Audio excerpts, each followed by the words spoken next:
বিসমিল্লাহির রহমানির রহিম। পরম করুণাময় ও অসীম দয়ালু আল্লাহর নামে শুরু।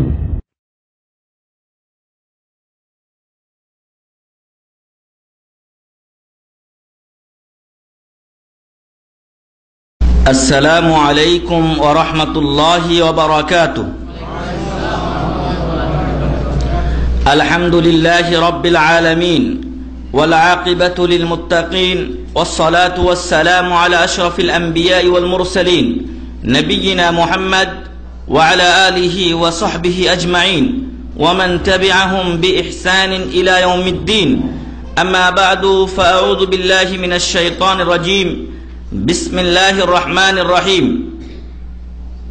قال الله تعالى في القرآن الحكيم: الله لا إله إلا هو الحي القيوم لا تأخذه سنة ولا نوم له ما في السماوات وما في الأرض من ذا الذي يشفع عنده إلا بإذنه يعلم ما بين أيديهم وما خلفهم ولا يحيطون بشيء من علمه إلا بما شاء وسع كرسيه السماوات والأرض ولا يؤوده حفظهما وهو العلي العظيم. سورة البقرة 255 নম্বর আয়াত। وعن أبي أمامة رضي الله عنه قال قال رسول الله صلى الله عليه وسلم: من قرأ آية الكرسي دبر كل صلاة مكتوبة لم يمنعه من دخول الجنة إلا الموت. رواه النسائي وصححه ابن حبان رحمهم الله. প্রশংসা মাত্রই মহান রব্বুল আলামিনের জন্য, যিনি আমাদেরকে আজকের এই ইসলামী সমাবেশে উপস্থিত হওয়ার এবং কিছু ইসলামী কথা বলার ও শোনার তৌফিক দান করেছেন। সেই মহান রব্বুল আলামিনের শুকরিয়া আদা করি, বলি আলহামদুলিল্লাহ। দরুদ ও শান্তির ধারা বর্ষিত হোক প্রিয় নবী মুহাম্মদুর রাসূলুল্লাহ সাল্লাল্লাহু আলাইহি ওয়াসাল্লামের উপরে, যার জীবনীতে আমাদের জন্য উন্নত আদর্শ রয়েছে, যিনি হলেন আমাদের জন্য অনুকরণীয় দৃষ্টান্ত, অনুপম আদর্শ। সেই মহামানবের উপরে আবারও দরুদ পেশ করি, বলি সাল্লাল্লাহু আলাইহি ওয়াসাল্লাম। সম্মানিত ভাই এবং বন্ধুগণ, মহান রব্বুল আলামিন আমাদেরকে এই পৃথিবীর বুকে এক মহৎ উদ্দেশ্যে প্রেরণ করেছেন, আর তা হচ্ছে তাঁর ইবাদত করা এবং মানুষকে পরীক্ষা করে নেওয়া। যিনি বলছেন, মহান রব্বুল আলামিন তিনি নিজেই বলছেন, আল্লাযী খালাকাল মাউতা ওয়াল হায়াতা লিয়াবলুয়াকুম আইয়ুকুম আহসানু আমালা।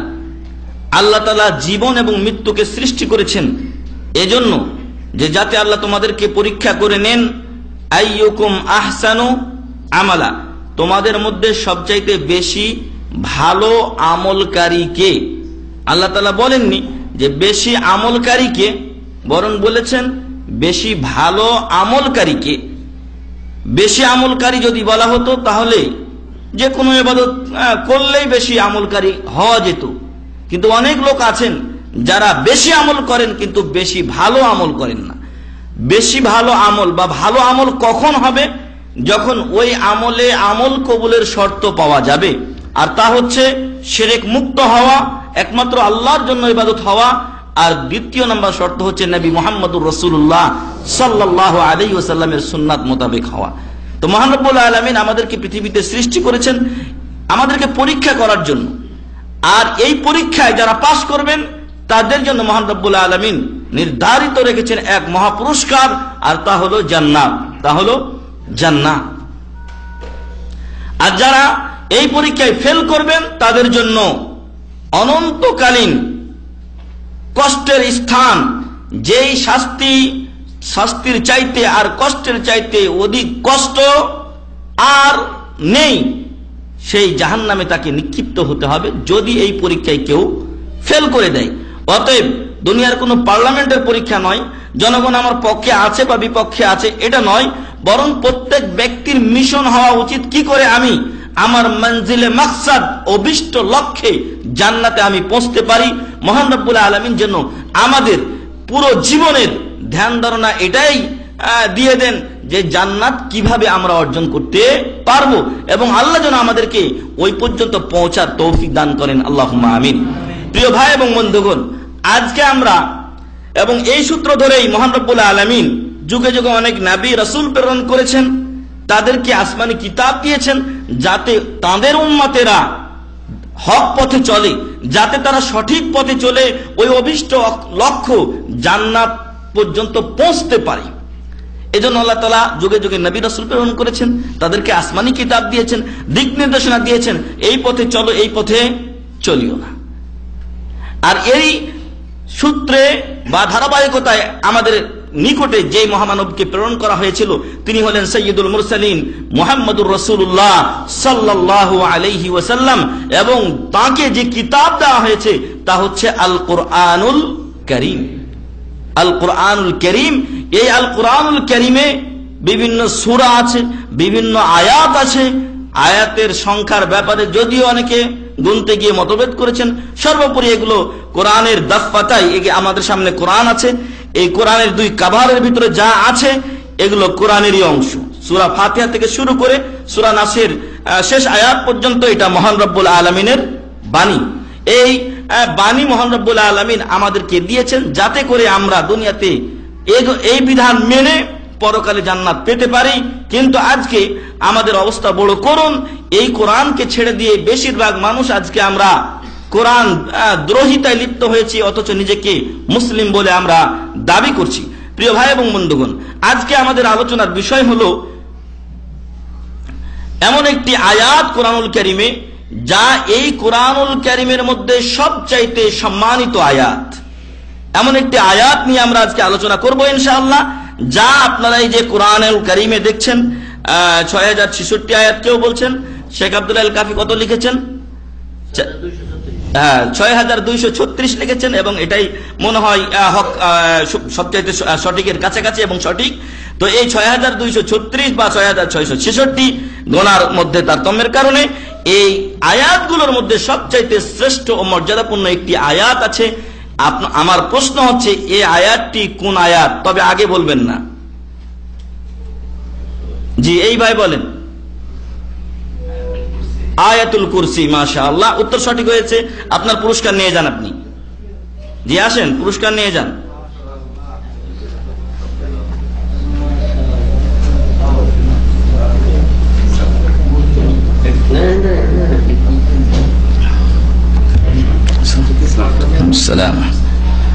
ধন্যবাদ ভাইকে। কোরআনুল কারীমের মধ্যে সবচাইতে মর্যাদাপূর্ণ আয়াত হলো আয়াতুল কুরসি। কারণ কি? কারণ আয়াতুল কুরসির সার সংক্ষেপ হলো মহান রব্বুল আলামিনের তাওহীদ, মহান রব্বুল আলামিনের একত্ববাদ পৃথিবীতে বাস্তবায়ন করা। এটা হলো আয়াতুল কুরসির সার কথা। এবং এজন্যই মহান রব্বুল আলামিন আমাদেরকেও সৃষ্টি করেছেন, যুগে যুগে কিতাব নাজিল করেছেন, রাসূলদেরকে পাঠিয়েছেন। কেন? আল্লাহর একত্ববাদ পৃথিবীর বুকে বাস্তবায়নের জন্য। আর এজন্যই আয়াতুল কুরসি হলো কোরআনের মধ্যে সবচাইতে শ্রেষ্ঠতম মর্যাদাপূর্ণ আয়াত। এবং এর দলিল কি? এর দলিল রাসূল সাল্লাল্লাহু আলাইহি ওয়াসাল্লামের অন্যতম সাহাবী উবাই বিন কাব রাদিয়াল্লাহু আনহু। উবাই বিন কাব রাদিয়াল্লাহু আনহু, যিনি সাহাবীদের মধ্যে অন্যতম হাফেজে কোরআন এবং কোরআন ব্যাপারে অভিজ্ঞ ও পারদর্শী ছিলেন, উবাই বিন কাব রাদিয়াল্লাহু আনহু থেকে হাদিসটি বর্ণিত। তিনি বলেন, রাসূল সাল্লাল্লাহু আলাইহি ওয়াসাল্লাম বললেন, ইয়া আবাল মুনজির আতাদরি আইয়ু আয়াতিন মিন কিতাবিল্লাহি মাআকা আযমু। হে আবুল মুনজির, তুমি কি জানো? হে আবুল মুনজির, তুমি কি জানো তোমার সাথে আল্লাহর কোরআনের যে আয়াতগুলো আছে, আর উনি সবগুলোই ওনার সাথে ছিল, কারণ উনি হাফেজে কোরআন ছিলেন। এই আয়াতগুলোর মধ্যে সবচাইতে সম্মানিত মর্যাদাপূর্ণ আয়াত কোনটি তুমি কি জানো? দ্বিতীয় প্রশ্ন হচ্ছে, এই আবুল মুনজির কে? কে বলবেন? যে একটা হাত উঠেছে, আমরা এই ভাইকে নিতে চাই, বলেন। উবাই বিন কাব রাদিয়াল্লাহু আনহু। মাশাআল্লাহ, উত্তর সঠিক হয়েছে, পুরস্কার নিয়ে যান। দুইবার পাইলেন নাকি আপনি এটা? আমি দান করলাম বাবা। উবাই বিন কাব রাদিয়াল্লাহু আনহু, তিনি হলেন আবুল মুনজির। ওনার উপাধি ছিল আবুল মুনজির। আপনার একটা ছেলে যদি মুনজির থাকে তাহলে আপনি আবুল মুনজির। ওনার ছেলের নাম ছিল মুনজির, উনি হলেন আবুল মুনজির। তবে ছেলে না থাকলেও উপাধি নেওয়া যায়। তার একটা প্রমাণ আয়েশা রাদিয়াল্লাহু আনহাকে বলা হতো উম্মে আব্দুল্লাহ। তো তার কোনো সন্তান ছিল না, তারপরও তাকে উম্মে আব্দুল্লাহ বলা হতো, আব্দুল্লাহর মা বলা হতো। তো প্রিয় ভাই এবং বন্ধুগণ, সন্তান না থাকলেও উপাধি উপনাম নেওয়া যায়। তো যে কথা বলছিলাম, আবুল মুনজির রাদিয়াল্লাহু আনহু তিনি হলেন উবাই বিন কাব, যিনি হাফেজে কোরআন ছিলেন এবং সাহাবাদের মধ্যে কোরআন বিষয়ে যারা অধিক পারদর্শী ছিলেন, যাদেরকে দিয়ে ওমর রাদিয়াল্লাহু আনহু তারাবির জামাত চালু করেছিলেন, তার অন্যতম একজন হলেন উবাই বিন কাব রাদিয়াল্লাহু আনহু। তাকে বলছেন, তোমার সাথে আল্লাহর কোরআনের আয়াতগুলো যেগুলো রয়েছে তার মধ্যে সবচেয়ে মর্যাদাপূর্ণ আয়াত কোনটি? উনি বলছেন, ক্বালা কুলতু আল্লাহু ওয়া রাসূলুহু আ'লাম। আমি বললাম যে আল্লাহ এবং তার রাসূল ভালো জানেন, অধিক জানেন, আমি বলতে পারবো না। ক্বালা ইয়া আবাল মুনজির আতাদরি আইয়ু আয়াতিন মিন কিতাবিল্লাহি মাআকা আ'যামু। আবার তিনি জিজ্ঞাসা করলেন, হে আবুল মুনজির, কোন আয়াতটি সবচাইতে মর্যাদা সম্পন্ন তুমি কি জানো? ক্বালা কুলতু, তখন তিনি বললেন যে আল্লাহু লা ইলাহা ইল্লা হুয়াল হাইয়ুল কাইয়্যুম তথা আয়াতুল কুরসি। রাসূল সাল্লাল্লাহু আলাইহি ওয়াসাল্লাম কি করলেন? কাল, উনি বলছেন, কে? উবাই বিন কাব রাদিয়াল্লাহু আনহু। ফাদারাবা ফি সাদরি, উনি তার বুকে থাবা মারলেন। অনেক সময় আমরাও এরকম করি, বুকের মধ্যে মারি, তো বুকের মধ্যে থাবা দিয়ে বললেন যে ওয়াকালা ওয়াল্লাহি লিয়াহনিকাল ইলমু আবুল মুনজির, হে আবুল মুনজির, তোমার ইলম মোবারক হোক, বরকতময় হোক, অর্থাৎ তোমার যে উত্তর সেটা সঠিক হয়েছে। সুবহানাল্লাহি ওয়া বিহামদি। সহিহ মুসলিমের চতুর্থ খণ্ডের একটু কমিয়ে দেন, সহিহ মুসলিমের চতুর্থ খণ্ডের 239 পৃষ্ঠায় এই হাদিসটি রয়েছে। হাদিস নাম্বার 1343, হাদিস নাম্বার 1343।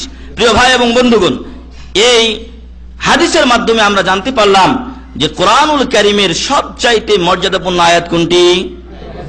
আয়াতুল কুরসি, আল্লাহু লা ইলাহা ইল্লা হুয়াল হাইয়ুল কাইয়্যুম ইলা আখিরিল আয়া। এই আয়াতটি কোরআনের মধ্যে সবচাইতে মর্যাদাপূর্ণ এবং তার দলিল আমরা জানতে পারলাম। এখন প্রশ্ন হচ্ছে যে এই আয়াতকে আল্লাহ তাআলা এত মর্যাদা দিলেন, রাসূল সাল্লাল্লাহু আলাইহি ওয়াসাল্লাম সেটা ঘোষণা করলেন, কি আছে এই আয়াতে?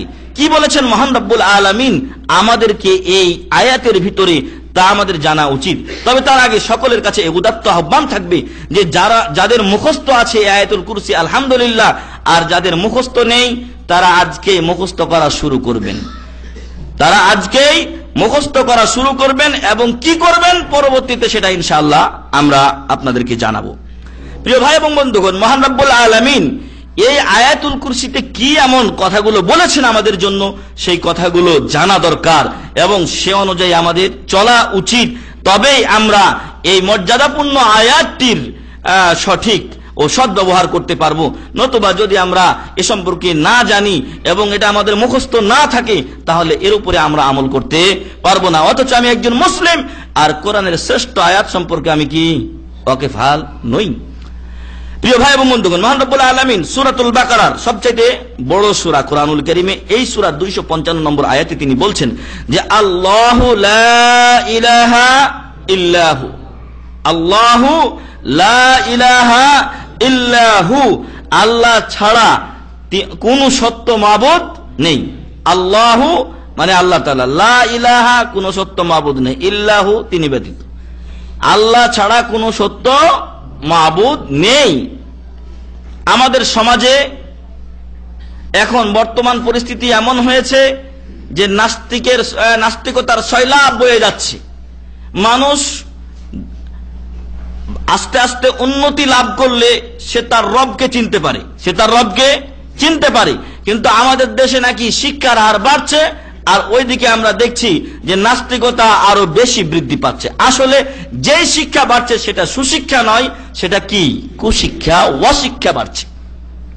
মানুষ ইংরেজি পড়তে শিখছে, মানুষ বাংলা শিখছে, কিন্তু আরবি সম্পর্কে, কোরআন ও হাদিস সম্পর্কে মানুষের অজ্ঞতা থেকেই যাচ্ছে।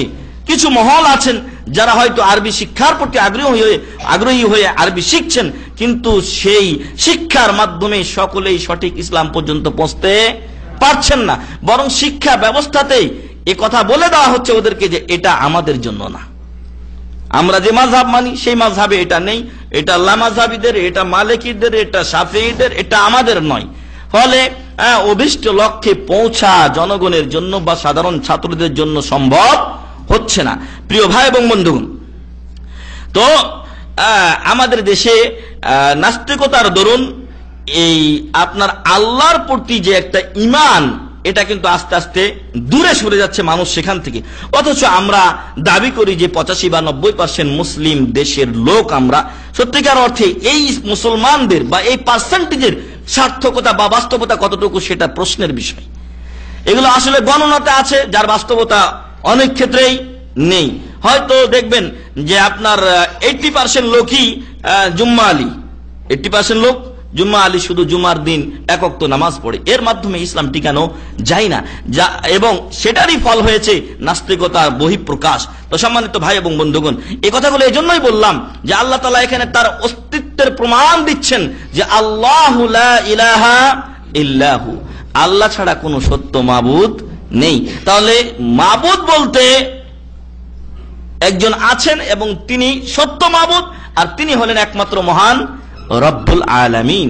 এই যে মহান রব্বুল আলামিন আছেন, তিনি যে বিশ্ব স্রষ্টা, এই ক্ষেত্রে এই লা ইলাহা ইল্লাল্লাহ অর্থ করতে গিয়েও অনেকে কি করেছেন, ভুল করেছেন। তার আগে আমরা প্রমাণ করতে চাই যে একজন স্রষ্টা আছেন, একজন বিশ্ব নিয়ন্ত্রণকারী আছেন, আর তিনি হলেন কে? মহান রব্বুল আলামিন।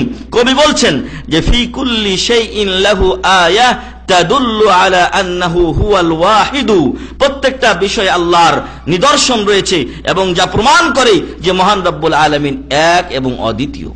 সুবহানাল্লাহ। তো সম্মানিত ভাই এবং বন্ধুগণ, একজন আরব্য বেদুইনকে জিজ্ঞাসা করা হলো, ইয়া আরাবি, হে আরব্য বেদুইন, ইয়া মান তারাব্বাইতা ফি মাদ্রাসাতিল ফিতরা, হে ওই লোক যে ফিতরাতি মাদ্রাসার উপরে লালিত পালিত হয়েছে। আর ফিতরাতি বিষয় হলো মানুষ যেই দিনের উপরে, ধর্মের উপরে জন্মগ্রহণ করে, সেটা কি? আল ইসলাম। মানুষ ইসলামের উপরে জন্মগ্রহণ করে, তারপর তার পিতামাতা তাকে ইহুদি ও খ্রিস্টান বানায় বা অন্য ধর্মে ধর্মান্তরিত করে। তারা যেভাবে চলে, ছেলে বা মেয়ে সেভাবেই চলে। তো এই লোককে যখন জিজ্ঞাসা করা হলো, যাকে আপনি বধু বলছেন, যাকে আপনি আরব্য বেদুইন বলছেন, সেই লোক কে জিজ্ঞাসা করা হলো, মাদ্দালিলু আলা উজুদিল্লাহি তাআলা, মহান রব্বুল আলামিন আছেন, তার অস্তিত্ব আছে, তার প্রমাণ কি তোমার কাছে আছে? দেখেন, একজন বেদুইন লোক, যেটা আমার দেশের সভ্য জাতি বলে যে দাবি করছে, শিক্ষিত ব্যক্তি বলে যে নিজেকে দাবি করছে, সে পারছে না। কিন্তু একজন আরব্য বেদুইন, সে বলছে আল বারাতু তাদুল্লু আলাল বাঈর, আল বারাতু তাদুল্লু আলাল বাঈর। যদি গোবর দেখতে পান, উটের পায়খানা দেখতে পান, তাহলে পায়খানাটা কি উট ছাড়া হয়েছে বলেন তো? তো উটের পায়খানা প্রমাণ করে যে উট এখান দিয়ে গেছে বা এখানে ছিল এক সময়। বা আমাদের দেশের গরু ধরেন, গরুর যদি আপনি লেদা পান, তাহলে কি ভাবেন? যে একটা গরু আছে। তো আল বারাতু তাদুল্লু আলাল বাঈর, উটের পায়খানা প্রমাণ করে উট আছে।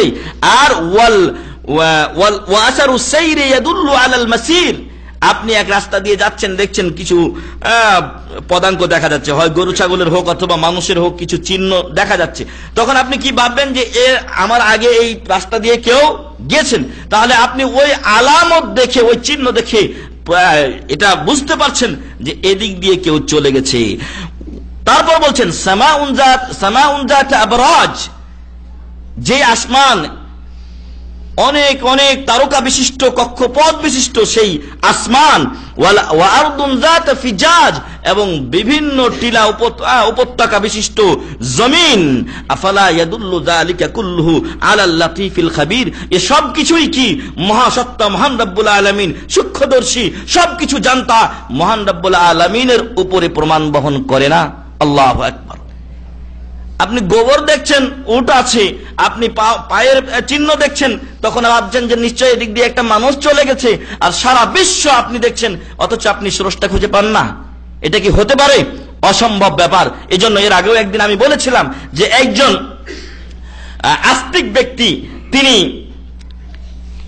নাস্তিকদের সাথে আল্লাহর অস্তিত্ব প্রমাণের জন্য বসলেন, কিন্তু আস্তিক একজন, নাস্তিক অনেক, তার কথা তারা মানতেই চায় না। শেষে তিনি বললেন যে ঠিক আছে, আজকের সবাই এখানে মুলতবি করা হলো, আগামী অমুক তারিখে আমরা ইনশাআল্লাহ এই টাইমে আবার বসবো।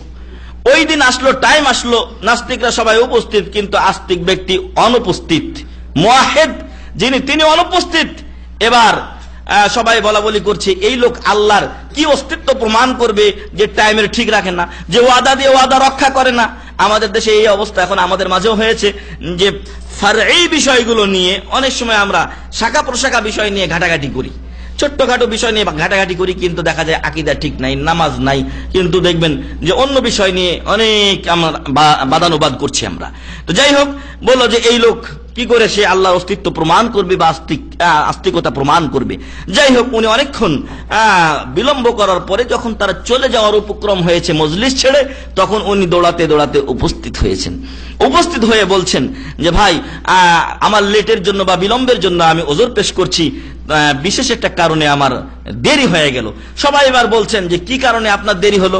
উনি বললেন যে আমি যেখান থেকে আসি, আমার বাড়ি থেকে আসার পথে দেখলাম একটা নদী, এই নদী পার হব তো কোনো মাঝি মাল্লা কেউ নেই, নৌকা নেই এবং কিছুই নেই, আমি এখন কিভাবে পার হই অপেক্ষা করতে লাগলাম। এবার নাস্তিকেরা বলছে তারপর কি হলো? তো উনি বললেন যে তারপর আমি দেখলাম যে গাছগুলো, নদীর ধারের গাছগুলো আস্তে আস্তে কাটা শুরু হলো, কোনো মিস্ত্রি নেই, আপনি এমনি এমনি কেটে গেল, তারপরে তক্তা হয়ে গেল, তারপরে একটা আরেকটার সাথে জোড়া লেগে গেল, নৌকা হয়ে গেল, আমি নৌকায় চড়ে এপারে চলে আসলাম। তখন সকল নাস্তিক বলছে আপনি কি পাগল হয়েছেন নাকি? এইভাবে কি গাছ এমনি এমনি কাটা হয় নাকি? এমনি এমনি কি নৌকা হয়ে যায় নাকি? একটা সাথে আরেকটা জোড়া লাগে। তখন উনি বলছেন যে এইবার তো তোমরা তাহলে সোজা পথে এসেছো, যে একটা সামান্য নৌকা একজন মিস্ত্রি ছাড়া হয় না বা দুইজন মিস্ত্রি ছাড়া হয় না, তাহলে এই সারা বিশ্ব কি করে একজন স্রষ্টা ছাড়া হয়ে যায়। তখন তারা সকলে হতভম্ব হয়ে গেল এবং বলল আসলে আমরা ভুলের পথে আছি, সকলে আস্তিক হলো। প্রিয় ভাই এবং বন্ধুগণ, প্রমাণ করে এগুলো যে মহান রব্বুল আলামিন আছেন। আপনি একটা আওয়াজ করেছেন এখানে, তাহলে নিশ্চয় একটা সূত্র আছে, কেউ এই আওয়াজটা করেছে।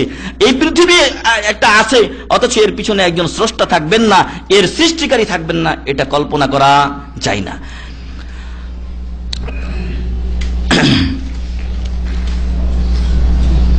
তারপরে আল্লাহু লা ইলাহা ইল্লা হুয়াল হাইয়ুল কাইয়ুম, তাহলে আমরা বুঝতে পারলাম রব্বুল আলামিনের অস্তিত্ব আছে, তিনি আমাদের স্রষ্টা, আর তিনি ছাড়া কোনো সত্য মাবুদ নেই।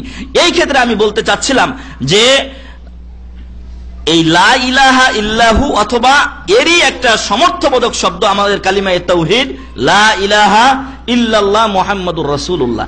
এই লা ইলাহা ইল্লাল্লাহর অর্থ করতে গিয়ে, ব্যাখ্যা দিতে গিয়ে আমাদের সমাজে যে যে দলের সাথে সম্পৃক্ত সে তার নিজের মত অনুযায়ী এর অর্থ করেছে।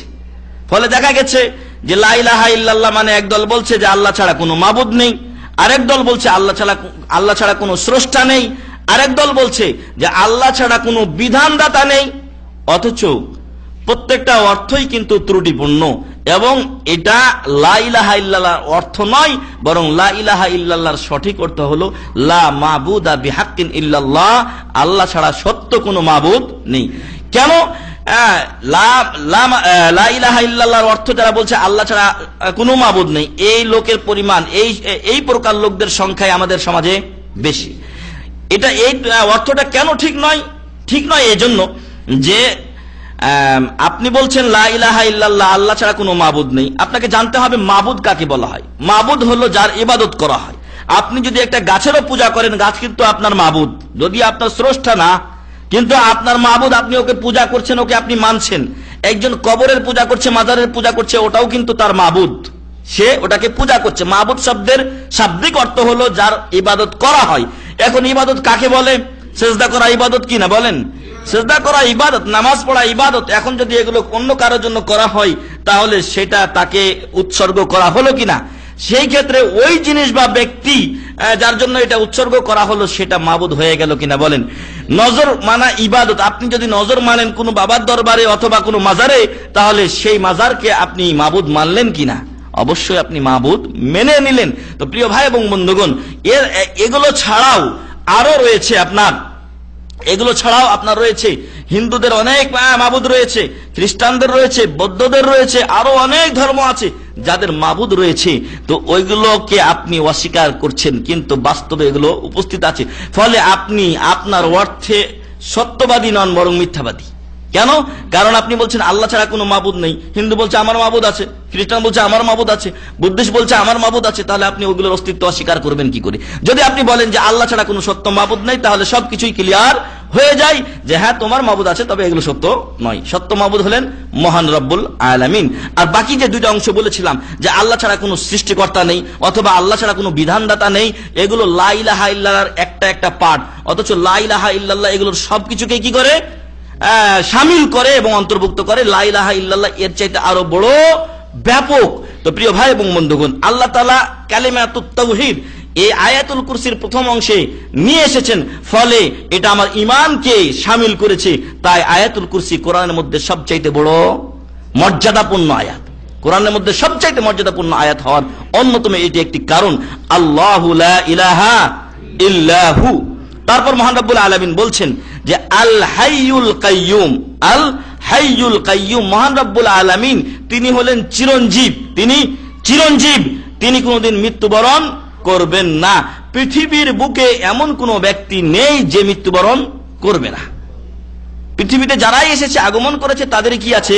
মৃত্যু আছে। ইন্নাকা মাইয়িতুন ওয়া ইন্নাহুম মাইয়িতুন, কুল্লু নাফসিন যায়িকাতুল মাউত। প্রত্যেকটা নাফস, আত্মা বিশিষ্ট ব্যক্তি, বস্তু যা কিছু আছে, গাছপালা এবং কীট পতঙ্গ যাই বলেন না কেন, প্রত্যেকেই মৃত্যুর স্বাদ গ্রহণ করতে হবে। এখানে এসে কিন্তু আমরা অনেকেই আল্লাহর সাথে রসুলকে মিলিয়ে দেই। অনেকে বলে যে রাসূল সাল্লাল্লাহু আলাইহি ওয়াসাল্লাম ইন্তেকাল করেননি, তাহলে কি রাসূল সাল্লাল্লাহু আলাইহি ওয়াসাল্লাম চিরঞ্জীব? না, রাসূল সাল্লাল্লাহু আলাইহি ওয়াসাল্লাম চিরঞ্জীব নন, বরং রাসূল সাল্লাল্লাহু আলাইহি ওয়াসাল্লাম ইন্তেকাল করেছেন। আপনারা ঘটনা জানেন, যখন রাসূল সাল্লাল্লাহু আলাইহি ওয়াসাল্লামের মৃত্যুর সংবাদ পৌঁছলো, তখন ওমর রাদিয়াল্লাহু আনহু খোলা তরবারি নিয়ে বলতে লাগলেন, যে বলবে মুহাম্মদ সাল্লাল্লাহু আলাইহি ওয়াসাল্লাম ইন্তেকাল করেছেন, তার মাথা আমি দেহ থেকে নামিয়ে দেব। এই কথাগুলো বলে ওমর রাদিয়াল্লাহু আনহু বিশ্বাসই করতে পারছিলেন না যে মুহাম্মদ সাল্লাল্লাহু আলাইহি ওয়াসাল্লাম ইন্তেকাল করেছেন। তারপরে আবু বকর রাদিয়াল্লাহু আনহু উম্মতের কঠিন মুহূর্তগুলোতে আল্লাহ তাআলা এই উম্মতের জন্য একটা বের হওয়ার পথ তার মাধ্যমে আল্লাহ তাআলা করে দিয়েছেন। আবু বকর রাদিয়াল্লাহু আনহু একটু দূরে ছিলেন, তিনি আসলেন রাসূল সাল্লাল্লাহু আলাইহি ওয়াসাল্লামের লাশ যে ঘরে ছিল, আয়েশা রাদিয়াল্লাহু আনহার ঘরে, সেখানে তিনি প্রবেশ করলেন। চাদর দিয়ে ঢাকা ছিল তার লাশ, মুখ থেকে সরালেন, চুমু খেলেন তাকে এবং বললেন যে হে আল্লাহর রাসূল সাল্লাল্লাহু আলাইহি ওয়াসাল্লাম, যেই মৃত্যু আল্লাহ আপনার ভাগ্যে লিখে রেখেছিলেন, ফাকাদ যুক্ত, সেটা আপনি আস্বাদন করেছেন, তার স্বাদ আপনি পেয়ে গেছেন, তার কষ্ট আপনি অনুভব করেছেন। দ্বিতীয়বার আপনার মৃত্যু হবে না। একবার মরার পর আর মৃত্যু হবে? একবার যখন মানুষ মরবে, কবরে তাকে রেখে আসা হবে, তারপরে তার হয় জান্নাতের নিয়ামত সেখানে সে পেতে থাকবে, আর না হয় জাহান্নামের শাস্তি তার সেখানে শুরু হয়ে যাবে। পরবর্তীতে সেখান থেকে তাকে উঠানো হবে পুনরুত্থানের জন্য এবং হিসাব হবে, তারপর হয় জান্নাত না হয় জাহান্নাম। এরপরে মৃত্যুর কি হয়ে যাবে? মৃত্যুরও মৃত্যু হয়ে যাবে।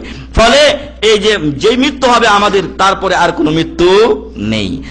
আবু বকর রাদিয়াল্লাহু আনহু বললেন যে এই মৃত্যু লেখা ছিল ভাগ্যে, আপনি সেটা চেখে নিয়েছেন, তার স্বাদ আপনি পেয়েছেন, আর দ্বিতীয় কোনো মৃত্যুর স্বাদ আপনাকে পেতে হবে না। এটা প্রত্যেক ব্যক্তিরই অবস্থা।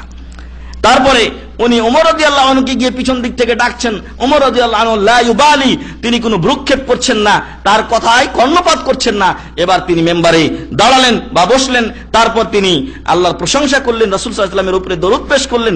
তারপর তিনি বললেন যে তোমাদের মধ্যে যারা ফাইন্না মিনকুম মান কানা ইয়াবুদু মুহাম্মাদান ফাইন্না মুহাম্মাদান কাদ মাত, তোমাদের মধ্যে যারা মুহাম্মদ সাল্লাল্লাহু আলাইহি ওয়াসাল্লামের পূজা করত, ইবাদত করত, তারা যেন জেনে নেয় যে মুহাম্মদ সাল্লাল্লাহু আলাইহি ওয়াসাল্লাম ইন্তেকাল করেছেন, মারা গেছেন। অনেকে বলে ইন্তেকাল বা ওয়াফাত মানে এই দুনিয়ার সময় পার হয়ে গেছে, পরকালে চলে গেছেন, এটাই তো মৃত্যু। যখন মানুষ মারা যায় তখনই তাকে দাফন ও কাফন করা হয়। রাসূল সাল্লাল্লাহু আলাইহি ওয়াসাল্লাম মারা গেছেন, অনেকে বলে যে না ইন্তেকাল করেছেন, এখান থেকে ওইখানে নিয়ে যাওয়া হয়েছে, মরেন নাই, মানে মৃত্যু ছাড়াই নিয়ে যাওয়া হয়েছে, না এমনটি নয়, বরং উনি মৃত্যুবরণ করেছেন, তারপরে তাকে দাফন করা হয়েছে, যেমনটি অন্য মানুষের হয়ে থাকে। তো প্রিয় ভাই এবং বন্ধুগণ, আবু বকর রাদিয়াল্লাহু আনহু বললেন তোমাদের মধ্যে যারা মুহাম্মদ সাল্লাল্লাহু আলাইহি ওয়াসাল্লামের পূজা করত, তারা যেন জেনে নেয় মুহাম্মদ সাল্লাল্লাহু আলাইহি ওয়াসাল্লাম ইন্তেকাল করেছেন। আর তোমাদের মধ্যে যারা আল্লাহর ইবাদত করত, তারা যেন জানে ফা ইন্নাল্লাহা হাইয়ুন, এখানে আমরা কি পড়লাম? আল্লাহু লা ইলাহা ইল্লাহু আল হাইয়ুল কাইয়্যুম। তো উনি বললেন ফাইন্নাল্লাহা হাইয়ুন লা ইয়ামুত, আল্লাহ তাআলা চিরঞ্জীব, তিনি কোনোদিন মৃত্যুবরণ করবেন না। কুল্লু মান আলাইহা ফান ওয়া ইয়াবকা ওয়াজহু রাব্বিকা যুল জালালি ওয়াল ইকরাম, দুনিয়ার সবকিছু নষ্ট হবে কিন্তু মহান রব্বুল আলামিন থাকবেন। আরো এক আয়াতে মহান রব্বুল আলামিন বলছেন কুল্লু শাইইন হালিকুন ইল্লা ওয়াজহা, আল্লাহ ছাড়া সকল কিছু কি হয়ে যাবে? ধ্বংসশীল, ধ্বংস হয়ে যাবে। তো প্রিয় ভাই এবং বন্ধুগণ, চিরঞ্জীব হলেন মহান রব্বুল আলামিন, চিরঞ্জীব অন্য কেউ নয়। আবু বকর রাদিয়াল্লাহু আনহু তারপরে আয়াত পাঠ করলেন ওয়া মা মুহাম্মাদুন ইল্লা রাসূল ক্বাদ খালাত মিন ক্বাবলিহির রুসুল আফা ইম্মাতা আও কুতিলা ইনকালাবতুম আলা আকাবিকুম ওয়া মান ইয়ানকালিব আলা আকিবাইহি ফালান ইয়াদুররাল্লাহা শাইআ ওয়া সায়াজজিল্লাহুশ শাকিরিন। ওয়ামা মুহাম্মাদুন ইল্লা রাসূল, মুহাম্মদ সাল্লাল্লাহু আলাইহি ওয়াসাল্লাম একজন রাসূল ছাড়া আর কিছু ছিলেন না। কাদ খালাত মিন ক্বাবলিহির রুসুল, তার পূর্বেও অনেক রাসূল অতিক্রান্ত হয়ে গেছেন অনেক রাসূল, তাদের মধ্যে শ্রেষ্ঠ আরো 4 জন রাসূল চলে গেছেন, ঈসা, মূসা, ইব্রাহিম, নূহ আলাইহিমুস সালাতু ওয়াস সালাম, তারা সকলেই চলে গেছেন। আফা ইম্মাত, অর্থাৎ এই রাসূলও কি করবেন? চলে যাবেন, এই চলে যাওয়াটাই তার সত্য। আফা ইম্মাতা আও কুতিল, তিনি যদি মৃত্যুবরণ করেন অথবা তাকে হত্যা করা হয় অর্থাৎ শাহাদাত বরণ করেন তিনি, ইনকালাবতুম আলা আকাবিকুম, তোমরা কি পৃষ্ঠ প্রদর্শন করে আবারও মুরতাদ হয়ে যাবে, দিন ছেড়ে দিবে। তারপর আল্লাহ তাআলা বলছেন ওয়া মান ইয়ানকালিব আলা আকিবাই, যদি কেউ দিন ত্যাগ করে মুরতাদ হয়ে যায় ফালান ইয়াদুররাল্লাহা শাইআ, সে আল্লাহর কোনো ক্ষতি করতে পারবে না।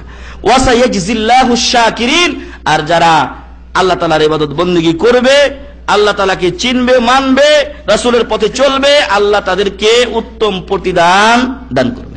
যারা শুকরিয়াশীল বান্দা, আল্লাহ তাদেরকে প্রতিদান দিবেন, পুরস্কার দিবেন। তো প্রিয় ভাই এবং বন্ধুগণ, আল হাই, চিরঞ্জীব, এই সিফাত, এই গুণ একমাত্র কার? মহান রব্বুল আলামিনের। এই কথাগুলো আল্লাহ তাআলা আয়াতুল কুরসিতে বলেছেন। আল হাই, আল কাইয়্যুম, কাইয়্যুম বলা হয় সেই সত্তাকে যার প্রতি সকল মানুষ মুখাপেক্ষী এবং তিনি কারো মুখাপেক্ষী নন। এ কথাই তো সূরা আপনার ইখলাসে বলা হয়েছে, কুল হুয়াল্লাহু আহাদ আল্লাহুস সামাদ, আল্লাহ অমুখাপেক্ষী। এ কথাই হচ্ছে আল কাইয়্যুমের অর্থ, যে সব কিছু সবাই আল্লাহর মুখাপেক্ষী কিন্তু উনি কারো মুখাপেক্ষী নন।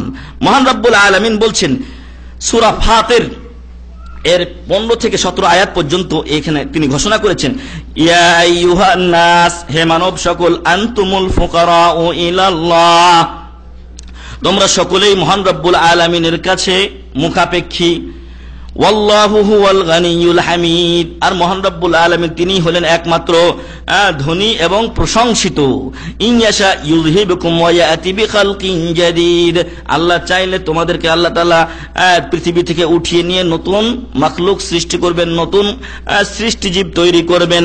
ওয়া মা যালিকা আলাল্লাহি বিআজিজ, এটা আল্লাহর জন্য খুব কঠিন নাকি? কঠিন নয়। আল্লাহ বলছেন ওয়া মা যালিকা আলাল্লাহি বিআজিজ, এটা আল্লাহর জন্য কোনো কঠিন বিষয় নয় যে তোমরা যদি আল্লাহর ইবাদত বندگی না করো তাহলে আল্লাহ তোমাদেরকে বিদায় জানিয়ে তারপরে এখানে নতুন একটা মাখলুক নিয়ে আসবেন যারা আল্লাহর ইবাদত বندگی করবে।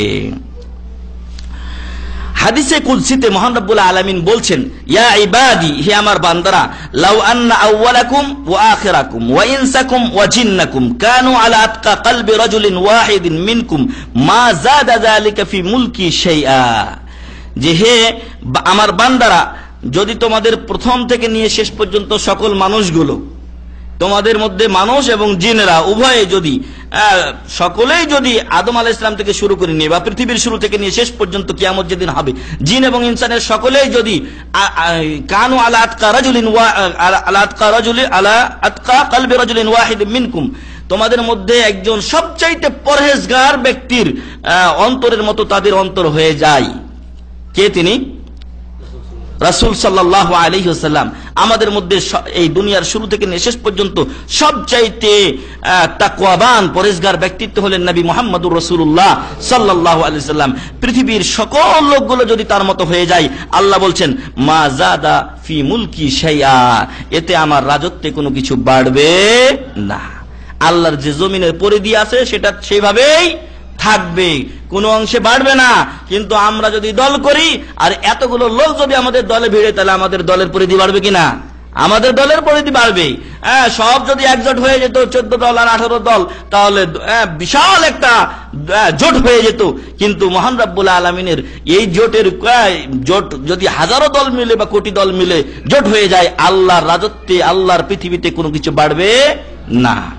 তারপর আল্লাহ বলছেন, ইয়া ইবাদি লাউ আন্না আওয়ালাকুম ওয়া আখিরাকুম ওয়া ইনসাকুম ওয়া জিন্নাকুম কানু আলা আফজারি কলবি রাজুলিন ওয়াহিদিন মিনকুম মা নাকাসা যালিকা মিন মুলকি শাইয়া।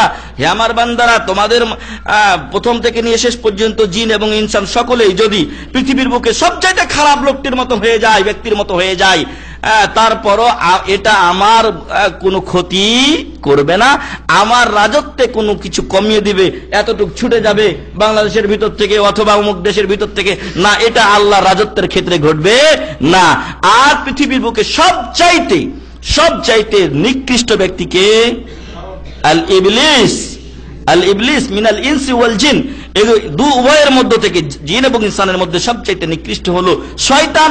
পৃথিবীর সকল ইনসান এবং জিন যদি শয়তানের মতো বদমাইশ হয়ে যায়, তারপর আল্লাহর রাজত্বে কোনো কিছু ঘাটতি হবে না। অর্থাৎ উনি লাপরওয়া, আল্লাহ কারো পরোয়া করেন না। আল কাইয়ুম আন্নাস ইয়াহতাজুনা ইলাই, আমরা তার মুখাপেক্ষী, কিন্তু আল্লাহ আমাদের মুখাপেক্ষী নন।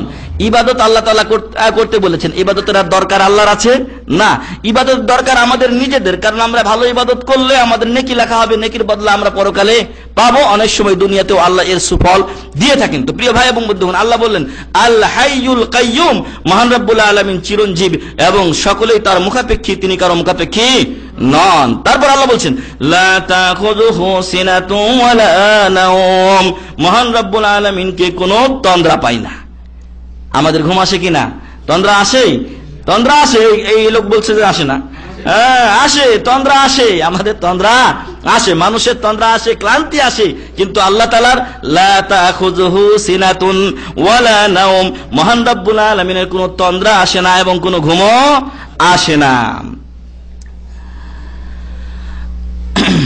সহিহ মুসলিমে একটি হাদিস আবু মুসা আশআরী রাদিয়াল্লাহু আনহু থেকে বর্ণিত হয়েছে, তিনি বলেন কামা ফিনা রাসূলুল্লাহ সাল্লাল্লাহু আলাইহি ওয়াসাল্লাম বিআরবাই কালিমাত, আল্লাহ রাসূল সাল্লাল্লাহু আলাইহি ওয়াসাল্লাম একদিন আমাদের মাঝে 4টা কালিমা বাক্য বললেন। সেই 4টা বাক্য হচ্ছে ইন্নাল্লাহা লা ইয়ানাম ওয়া লা ইয়ানবাগি লাহু আইয়ানাম, আল্লাহ তাআলা ঘুমান না এবং ঘুমানোটা আল্লাহর জন্য প্রযোজ্য নয়। ইয়াখফিদু কিসতা ওয়া ইয়ারফাউহু, আল কিসতের অর্থ দু ধরনের হয়ে থাকে। একটা হচ্ছে যে আল্লাহ তাআলা তিনি কাউকে রিজিক কমান আবার বাড়ান। তারপরে আরেকটা অর্থ করা হয়েছে যে কিয়ামতের দিন যে মিজান, দাড়িপাল্লা রাখা হবে, সেই দাড়িপাল্লাকে আল্লাহ তাআলা বান্দার আমল অনুযায়ী উঁচু করবেন, নিচু করবেন। যার আমল ভালো সেটা উঁচু হয়ে যাবে, উপরে চলে যাবে এবং তার আমলনামা ইল্লিয়িনে চলে যাবে। আর যদি কারো আমলনামা খারাপ হয়, ভালো কাজের পরিমাণ খারাপ হয়, পরিমাণ কম হয়, খারাপ কাজের পরিমাণ বেশি হয়, তাহলে তার কোথায় আমলনামা চলে যাবে? সিজিন। ইয়াখফিদ, এবং এটাকে তিনি নিচু করে দিবেন, রাফা করবেন না, উঁচু আর করবেন না। ইউরফাউ ইলাইহি আমালুন নাহারি ক্বাবলা আমালিল লাইল, আল্লাহর কাছে দিনের আমলগুলো রাতের পূর্বেই চলে যায়। আল্লাহু আকবার। আসরের সময় একদল ফেরেশতা আল্লাহর কাছে চলে যান, তখন তারা দিনের আমলগুলো নিয়ে যান রাত্রি আসার পূর্বেই, অথচ আমরা কোন সময় খেয়াল করি না যে আমরা কি আমল করলাম আর না করলাম। আরেকটা বিষয় বলছেন রাসূল সাল্লাল্লাহু আলাইহি ওয়াসাল্লাম, ওয়া আমালুল লাইলি ক্বাবলা আমালিন নাহার, রাতের আমলগুলো দিনের আমল শুরু করার পূর্বেই চলে যায়। অর্থাৎ ফজরের সময় আরেক দল ফেরেশতা চলে যান এবং উভয় ফেরেশতা কিন্তু ফজরের সময় কি হন? একত্রিত হন। হিজাবুহু আন-নূর, আল্লাহর পর্দা হলো আলো আর আলো। লাউ কাশাফাহু লা হারাকাত সুবহাতু ওয়াজহিহি মান তাহা ইলাইহি বাসারুহু মিন খালকি, যদি মহান রব্বুল আলামিন তার এই নূরের পর্দা খুলতেন, তাহলে আল্লাহর চেহারা, আল্লাহর জ্যোতি যতদূর পর্যন্ত যায় এবং সারা বিশ্বব্যাপী যায়, সারা দুনিয়া আসমান জমিন ব্যাপী আল্লাহ তাআলার নজর যায়, সেই সব কিছু কি হতো? জ্বলে পুড়ে ছারখার হয়ে যেত। আল্লাহু আকবার। তাহলে এই হাদিস থেকে আমরা জানতে পারলাম আল্লাহ তাআলা ঘুমান না, ঘুমার বিষয়টি আল্লাহর জন্য কোনো প্রযোজ্য নেই। ঘুমা থেকে আল্লাহকে পবিত্র ঘোষণা করতে হবে। তাহলে আপনি আল্লাহকে পূর্ণ গুণে কি করলেন? গুণান্বিত করলেন। আল্লাহ বললেন লা তাখুযুহু সিনাতুন ওয়ালা নাওম, মহান রব্বুল আলামিনকে তন্দ্রা আসে না এবং তিনি ঘুমান না। লাহু মা ফিস সামাওয়াতি ওয়া মা ফিল আরদ, লাহু মা ফিস সামাওয়াতি ওয়া মা ফিল আরদ, আসমান এবং জমিনে যা কিছু আছে এগুলো কার? মহান রব্বুল আলামিনের। মানুষ আমি কার? মহান রব্বুল আলামিনের। যে রিজিক খাচ্ছি কার? মহান রব্বুল আলামিনের। যে জমিনের উপর দিয়ে চলছি কার? মহান রব্বুল আলামিন। যে পানি ছাড়া বাঁচবো না কার? মহান রব্বুল আলামিন। এত কিছু মানুষ আল্লাহর নিয়ামত ভোগ করার পরে মহান রব্বুল আলামিনের বিরুদ্ধে মানুষ বিদ্রোহ ঘোষণা করে, নাউজুবিল্লাহি মিন যালিক। বলে আল্লাহ নাই, আল্লাহ ওর বেলে কুরসির নিচে ঘুমাচ্ছে, নাউজুবিল্লাহি মিন যালিক। এই সকল শয়তান বদমাইশদেরকে আল্লাহ তাআলা ঢিল দিয়ে রেখেছেন শুধু একটি কারণ, যে মহান রব্বুল আলামিন আগেই ঘোষণা করেছেন ওয়ালিকুল্লি উম্মাতিন আজাল ফাইযা জা আজালুহুম লা ইস্তাখিরুনা সাআতান ওয়া লা ইস্তাকদিমুন।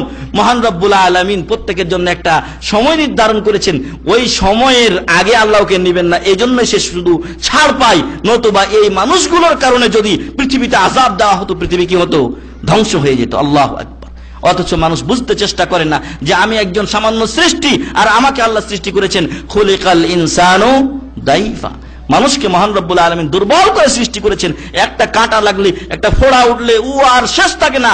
আর এই শীতের সময় গলায় কাশি হলে আহ আহ করে মরেন, আর কথার জন্য আওয়াজ উঁচু করতে চান, কথা আপনার বোঝা যায় না। আর সেই মানুষ আল্লাহর সাথে টক্কর দেয়, আল্লাহকে অস্বীকার করে। লা হাওলা ওয়ালা কুওয়াতা ইল্লা বিল্লাহ। সম্মানিত ভাই এবং বন্ধুগণ, লাহু মা ফিস সামাওয়াতি ওয়া মা ফিল আরদ, আসমান এবং জমিন সবকিছুর আধিপত্য একমাত্র কার হাতেই? মহান রব্বুল আলামিনের হাতে। খণ্ডকালীন সময়ের জন্য মহান রব্বুল আলামিন, ওই যে বলেছি যে আমাদেরকে এই পৃথিবীতে পাঠিয়েছেন লিয়াবলুয়াকুম আইয়ুকুম আহসানু আমালা। খণ্ডকালীন সময়ের জন্য কাউকে প্রধানমন্ত্রী বানিয়ে, কাউকে প্রেসিডেন্ট বানিয়ে এই বিশ্ব ভূখণ্ডের একটা ছোট এলাকা দিয়ে দেন মহান রব্বুল আলামিন। ওই ক্ষমতাটা ওই ব্যক্তির জন্য পরীক্ষা, ওই ক্ষমতা ওই ব্যক্তির জন্য পরীক্ষা। যদি তিনি তার জনগণকে সঠিকভাবে পরিচালিত করেন, তাদের হক তাদের কাছে পৌঁছে দেন, তাহলে তিনি ইমামুল আদিল, যা হয়তো গত সপ্তাহে আলোচনা হয়েছে, আপনারা শুনেছেন, তার কাতারে সে শামিল হবে। কিয়ামতের দিন আরশে আজিমের ছায়ায় সেই স্থান পাবে, যেদিন আল্লাহর আরশে আজিমের ছায়া ছাড়া কোনো ছায়া থাকবে না। এক নাম্বার ব্যক্তি হবেন আল ইমামুল আদিল।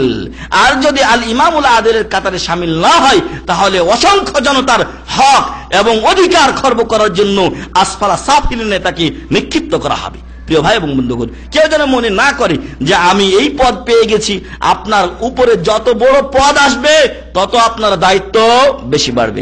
আমার ওস্তাদ হুসাইন আল জাবেরি হাফিজাহুল্লাহ মদিনা বিশ্ববিদ্যালয়ে বলেছিলেন যে যত শীষ দেখবেন, ধানের শীষ বলেন, গমের শীষ বলেন, এগুলো যখন আস্তে আস্তে বড় হয়, বড় হওয়ার যখন উপরে উঠে তখন এইভাবে দাঁড়িয়ে থাকে, কিন্তু যখন এটা পেকে যায় তখন এটা নিচু হয়ে যায়।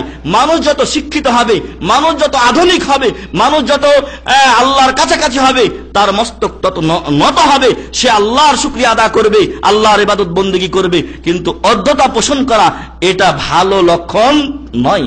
তাই যাদেরকে আল্লাহ তাআলা পৃথিবীতে কিছু না কিছু ক্ষমতা দিয়েছেন, এবং আপনারা আমরা প্রত্যেকেই কিছু না কিছু ক্ষমতার অধিকারী।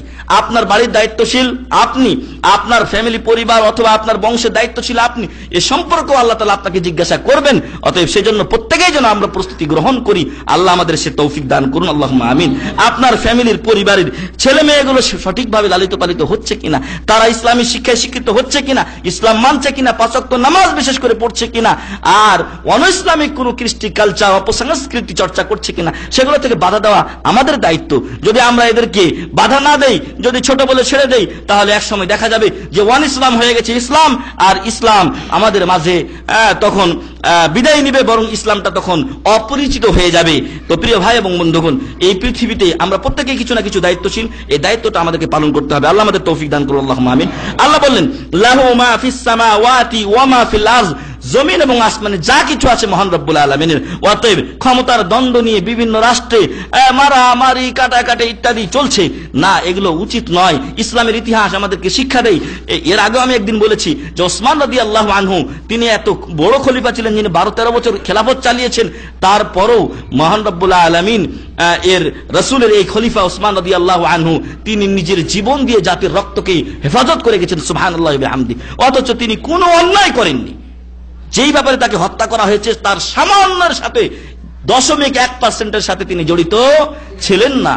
তারপরও তিনি নিজের জীবন দিয়ে জাতির রক্তকে হেফাজত করে গেছেন। অথচ আজকে আমাদের নেতা নেত্রীরা সামান্য কিছু স্বার্থের ছাড় দিবেন তাদের, এবং এগুলো সম্পূর্ণ তাদের নিজেদের স্বার্থ, জনগণের কোন স্বার্থ নয়, তা তারা করছেন না।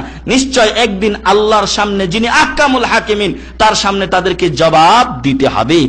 যেদিন তাদের এই জবাবের কোনো উত্তর থাকবে, এই প্রশ্নের কোনো উত্তর থাকবে না। তো সম্মানিত উপস্থিতি, আমরা নিজেরা যেন সচেতন হই, এবং রাসূল সাল্লাল্লাহু আলাইহি ওয়াসাল্লাম এই সকল মুহূর্তগুলোতে বলেছেন যে তোমাদের যদি ধন সম্পদ ওরা নিয়ে নেয়, অর্থাৎ আপনার কাছে তার অধিকার নিয়ে নিচ্ছে, আপনি ট্যাক্স ভ্যাট যা কিছু আপনার কাছ থেকে নিচ্ছে, কিন্তু আপনারটা আপনাকে বুঝিয়ে দিচ্ছে না, এমত অবস্থায় রাসূল সাল্লাল্লাহু আলাইহি ওয়াসাল্লাম বলছেন আপনারটা আপনি দিয়ে দিন, কারণ আপনার দায়িত্ব হচ্ছে সরকারের ইত্তেবা আনুগত্য করা, নতুবা ফিতনা ফাসাদ সৃষ্টি হবে।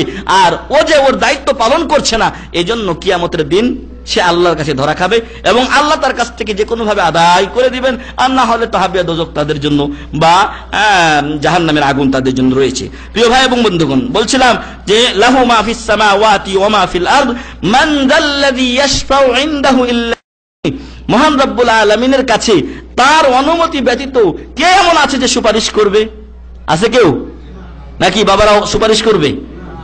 দুনিয়াতে তো এখন অনেক বাবা জেগেছে যে আমার দলে আসো, আমার কাছে মুরিদ হও, অন্তরের এদিক থেকে বা বুকের এদিক থেকে হু হা করে কিছু জিকির করো, তাহলে আমি তোমাদেরকে সুপারিশ করে জান্নাতে নিয়ে যাব। সম্পূর্ণ মিথ্যা কথা। দয়া করে এই মিথ্যার আশ্রয় নেবেন না, বরং আমি আপনাদেরকে দুটি জিনিস শিক্ষা দিচ্ছি, বরং সেটা হাদিসের কথা, সেই হাদিসের আপনারা আশ্রয় নিন, ইনশাআল্লাহ কিয়ামতের দিন শাফাত পাবেন। আর সেই দুটি বিষয় হচ্ছে আল কোরআন এবং আসিয়াম। বেশি বেশি রোজা রাখুন, বেশি বেশি কোরআন তেলাওয়াত করুন। এই উভয় জিনিস কিয়ামতের দিন আল্লাহর কাছে সুপারিশ করবে আপনার জন্য, এবং আল্লাহ তাদের সুপারিশ ফিরিয়ে দিবেন না, বরং তাদের সুপারিশ, তাদের শাফাত আল্লাহ কবুল করবেন। সুবহানাল্লাহি ওয়া বিহামদি। অতএব ওই যে সকল বাবারা মিথ্যা আপনাকে কথা বলছে, অথচ তারা কিন্তু তাদের নিজেদের বাপ মার কোনো খোঁজ রাখবে না, পরকালে কেউ কারো খোঁজ রাখবে না। আপনি আল্লাহর বাণী পড়ুন, আল্লাহ বলছেন ইয়াউমা ইয়াফিরুল মারউ মিন আখিহি ওয়া উম্মিহি ওয়া আবিহি ওয়া সাহিবাতিহি ওয়া বানিহি। নিজের সবচাইতে কাছের লোকদেরকে আল্লাহ তাআলা এখানে স্মরণ করিয়ে দিয়ে বলছেন যে সবাই সবার কাছ থেকে পলায়ন করবে। অতএব আপনি ওই সকল লোকদের মিথ্যা কথায় কি করে বিশ্বাসী হতে পারেন? কিয়ামতের দিন মহান রব্বুল আলামিনের কাছে তার অনুমতি ব্যতীত কেউ সুপারিশ করতে পারবে না। আর আল্লাহ যে কাকে অনুমতি দিবেন সেটা আল্লাহই ভালো জানেন। তাই আল্লাহ বলছেন মান যাল্লাযী ইয়াশফাউ ইনদাহু ইল্লা বিইযনিহি, আল্লাহর অনুমতি ছাড়া কে এমন আছে যে আল্লাহর কাছে সুপারিশ করবে? তাহলে আল্লাহ তাআলা অনুমতি দিবেন এটা বোঝা যায়। শাফাত আছে, তবে সেটা কে কার জন্য করবে সেটা আল্লাহ ভালো জানেন। তবে শাফাতে কুবরার একমাত্র অধিকারী হলেন নবী মুহাম্মদুর রাসূলুল্লাহ সাল্লাল্লাহু আলাইহি ওয়াসাল্লাম। আল্লাহ তাআলা বলছেন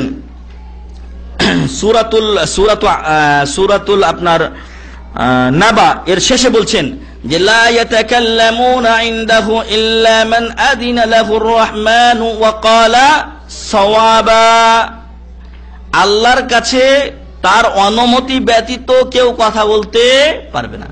লা ইয়াতাকাল্লামুনা ইনদাহু ইল্লা মান আযিনা লাহুর রাহমান, আল্লাহর কাছে কথা বলতে পারবে না, কিন্তু রহমান আল্লাহ তাআলা যাকে অনুমতি দিবেন সে ওয়া ক্বালা সাওয়াবা, এবং সে সত্য কথা বলবে।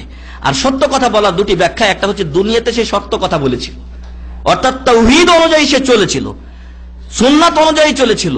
আজকে যারা বলছে আমরা সুপারিশ করব, ওদের তাওহীদ তো আকাশে উঠে গেছে, ওরা শিরকের আড্ডাখানায় হাবুডুবু খাচ্ছে। আপনি কি করে ওর শাফাআতের আশা করতে পারেন? আল্লাহ বলছেন ওয়াকালা সাওয়াবা। এর একটা ব্যাখ্যা হচ্ছে যে তারা দুনিয়াতে তাওহীদপন্থী ছিল, তাওহীদপন্থী ছাড়া কিয়ামতের দিন কি করে তার শাফাআতের অনুমতি মিলতে পারে? আরো দুটি অনুমতি লাগবে, একটা হচ্ছে কি যে সুপারিশকারীর জন্য, আর একটা হচ্ছে সুপারিশকৃত ব্যক্তির জন্য। আপনি সুপারিশ করার অনুমতি পেয়েছেন আর আপনি মুশরিকের জন্য সুপারিশ করবেন না, এটা সম্ভব নয়। সুপারিশ কিছু লোকের জন্য আল্লাহ করতে বলবেন, আর কিছু লোককে অনুমতি দিবেন। তো যার জন্য দিবেন আর যাকে দিবেন উভয়ের প্রতি আল্লাহর সন্তুষ্টি লাগবে, অনুমতি লাগবে। আল্লাহ বলছেন ইল্লা মিন বাদি আইয়াদানাল্লাহু লিমান ইয়াশাউ ওয়া ইয়ারদা, তবে সুপারিশ হবে আল্লাহ তাআলার অনুমতি পাওয়ার পর, লিমান ইয়াশা যার জন্য আল্লাহ ইচ্ছা করেন, ওয়া ইয়ারদা এবং যার প্রতি আল্লাহ সন্তুষ্ট হন। অতএব দুনিয়াবি যে বিষয়গুলো এখন বলা হচ্ছে যে আমি সুপারিশ করব, আমার দলে আসো, ইত্যাদি ইত্যাদি, এগুলোতে ভুলবেন না, এগুলো সবকিছুই মিথ্যা দাবি। মহান রব্বুল আলামিন বললেন, মান যাল্লাযী ইয়াশফাউ ইনদাহু ইল্লা বিইذনিহি ইয়ালামু মা বাইনা আইদিহিম ওয়া মা খালফাহুম। আমাদের সামনের পিছনের সবকিছু কে জানেন? মহান রব্বুল আলামিন জানেন। নাকি কোনো বাবা জানে, গাউস জানে, কুতুব জানে? যদি এগুলো কেউ বিশ্বাস করে তাহলে তার ঈমান নষ্ট হয়ে যাবে, শিরক করবে সে। কারণ মহান রব্বুল আলামিন ছাড়া গায়েবের খবর, আগের পিছনের কোনো খবর কেউ জানে না। মহান রব্বুল আলামিন বলছেন, ইন্নাল্লাহা ইনদাহু ইলমুস সাআহ, মহান রব্বুল আলামিন জানেন কিয়ামত কখন সংঘটিত হবে। ওয়া ইউনাজ্জিলুল গায়সা, মহান রব্বুল আলামিন তিনি বৃষ্টি নাজিল করেন, কখন বৃষ্টি হবে এটাও কেউ জানে না। ওয়া ইয়ালামু মা ফিল আরহাম, মায়ের গর্ভে কি আছে, ছেলে না মেয়ে, সন্তান না আর কি হবে, এটা কি অবস্থায় আছে, এটা কে জানেন? মহান রব্বুল আলামিন। বর্তমান সময়ে আল্ট্রাসোনোগ্রামের মাধ্যমে অনেকেই বলছেন, তবে এটা বলা হচ্ছে কখন? যখন এর আকৃতি প্রকাশ পাচ্ছে। যেদিন প্রথম মা বাবার মিলনের মাধ্যমে সন্তান জন্ম নিয়েছিল, সেদিন কি কোনো বৈজ্ঞানিক বলতে পারবে, কোনো ডাক্তার বলতে পারবে যে এই সন্তানটা মেয়ে হবে না ছেলে হবে? অসম্ভব ব্যাপার। এই তথ্য কার কাছে আছে? মহান রব্বুল আলামিনের কাছে আছে। তবে যখন আল্লাহ তাআলা তাকে ছেলে বা মেয়ের একটা যে লিঙ্গ এটা দিয়ে পাঠান, তখন ডাক্তার ওটাকে দেখেন। ওটা আসলে উপরে অত্যাধুনিক মেশিনের মাধ্যমে দেখেই তিনি বলেন ওটা গায়েবের কোনো সংবাদ নয়। এটা উনি দেখে বলছেন। তো মহান রব্বুল আলামিন বলছেন, ইয়ালামু ওয়া ইয়ালামু মা ফিল আরহাম, মায়ের গর্ভে কি আছে, রেহেমে কি আছে, এটা একমাত্র আল্লাহ ভালো জানেন। ওয়া মা তাদরি নাফসুম মাযা তাকসিবু গাদা, কোন ব্যক্তি জানে না যে আগামী কাল সে কি কি কাজ করবে।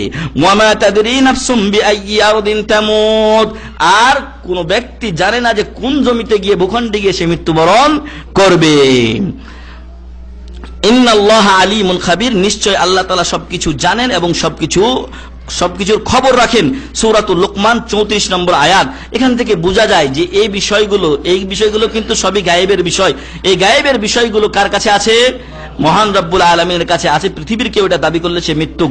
কারণ আল্লাহ তাআলা নিজের ব্যাপারে এগুলো খাস রেখেছেন। আরো একটা বিষয় যে পৃথিবীর শ্রেষ্ঠ মানুষ মুহাম্মদুর রাসূলুল্লাহ সাল্লাল্লাহু আলাইহি সাল্লামের ব্যাপারে বলা হয়েছে, কুল লা আমলিকু লিনাফসি নাফআন ওয়ালা দাররা, বলে দাও মুহাম্মদ সাল্লাল্লাহু আলাইহি সাল্লাম, আমি নিজের কোনো উপকার বা অপকারের ক্ষমতা রাখি না, ইল্লা মাশাআল্লাহ, আল্লাহ যা চান তা ব্যতীত। আল্লাহ যদি আমার মাধ্যমে আমার কোনো উপকার করান সেটা পারবো, ক্ষতি করান তাহলে সেটা পারবো, কিন্তু আল্লাহর ইচ্ছার বাইরে কিছু হবে না। তারপর বলছেন, ওয়ালাউ কুনতু আ'লামুল গায়বা লাস্তাকসারতু মিনাল খাইরি ওয়া মা মাসসানিয়াস সু, আমি যদি গায়েব জানতাম তাহলে বেশি বেশি ভালো কাজ করতাম। লাস্তাকসারতু মিনাল খাইর ওয়া মা মাসসানিয়াস সু, এবং কোনো খারাপই আমাকে স্পর্শ করতে পারতো না। ইন আনা ইল্লা নাযীরুন ওয়া বাশীরুন লিকাওমিন ইউমিনুন, মুমিন সম্প্রদায়ের জন্য আমি একজন সুসংবাদদাতা এবং ভয় প্রদর্শনকারী। সূরাত আরাফ 188 নম্বর আয়াত। তার মাধ্যমে জানতে পারলাম আমরা যে আল্লাহ তাআলা যেখানে বললেন যে ইয়ালামু মা বাইনা আইদিহিম ওয়া মা খালফাহুম, আমাদের আগের পরের সব কথা, ঘটনা, কাহিনী, তথ্য জানেন কে? মহান রব্বুল আলামিন। তিনি ছাড়া অন্য কেউ জানেন না। আর অন্য কেউ যদি গায়েবের বা জানার দাবি করে সে মিথ্যুক। কারণ এই অধিকার আল্লাহ তাআলা তার নবী মুহাম্মদ সাল্লাল্লাহু আলাইহি সাল্লামকে দেননি। যদি কাউকে দিতেন তাহলে তিনি ছিলেন একমাত্র হকদার, কিন্তু তাকেও যখন দেওয়া হয়নি সেও তো অন্য কাউকে দেওয়া হয়নি। ওয়ালা ইউহিতুনা বিশাইইম মিন ইলমিহি ইল্লা বিমা শাআ, মহান রব্বুল আলামিনের অসংখ্য জ্ঞান ভান্ডার রয়েছে, যেই জ্ঞান ভান্ডার এর সীমানা নেই। সেই জ্ঞান ভান্ডারের মধ্য থেকে আমরা কিছু জানতে পারি না ততক্ষণ পর্যন্ত যতক্ষণ মহান রব্বুল আলামিন আমাদেরকে কিছু জানিয়ে না দেন। আর এখানে মহান রব্বুল আলামিনের এই ইলমের ক্ষেত্রে বলা হয়েছে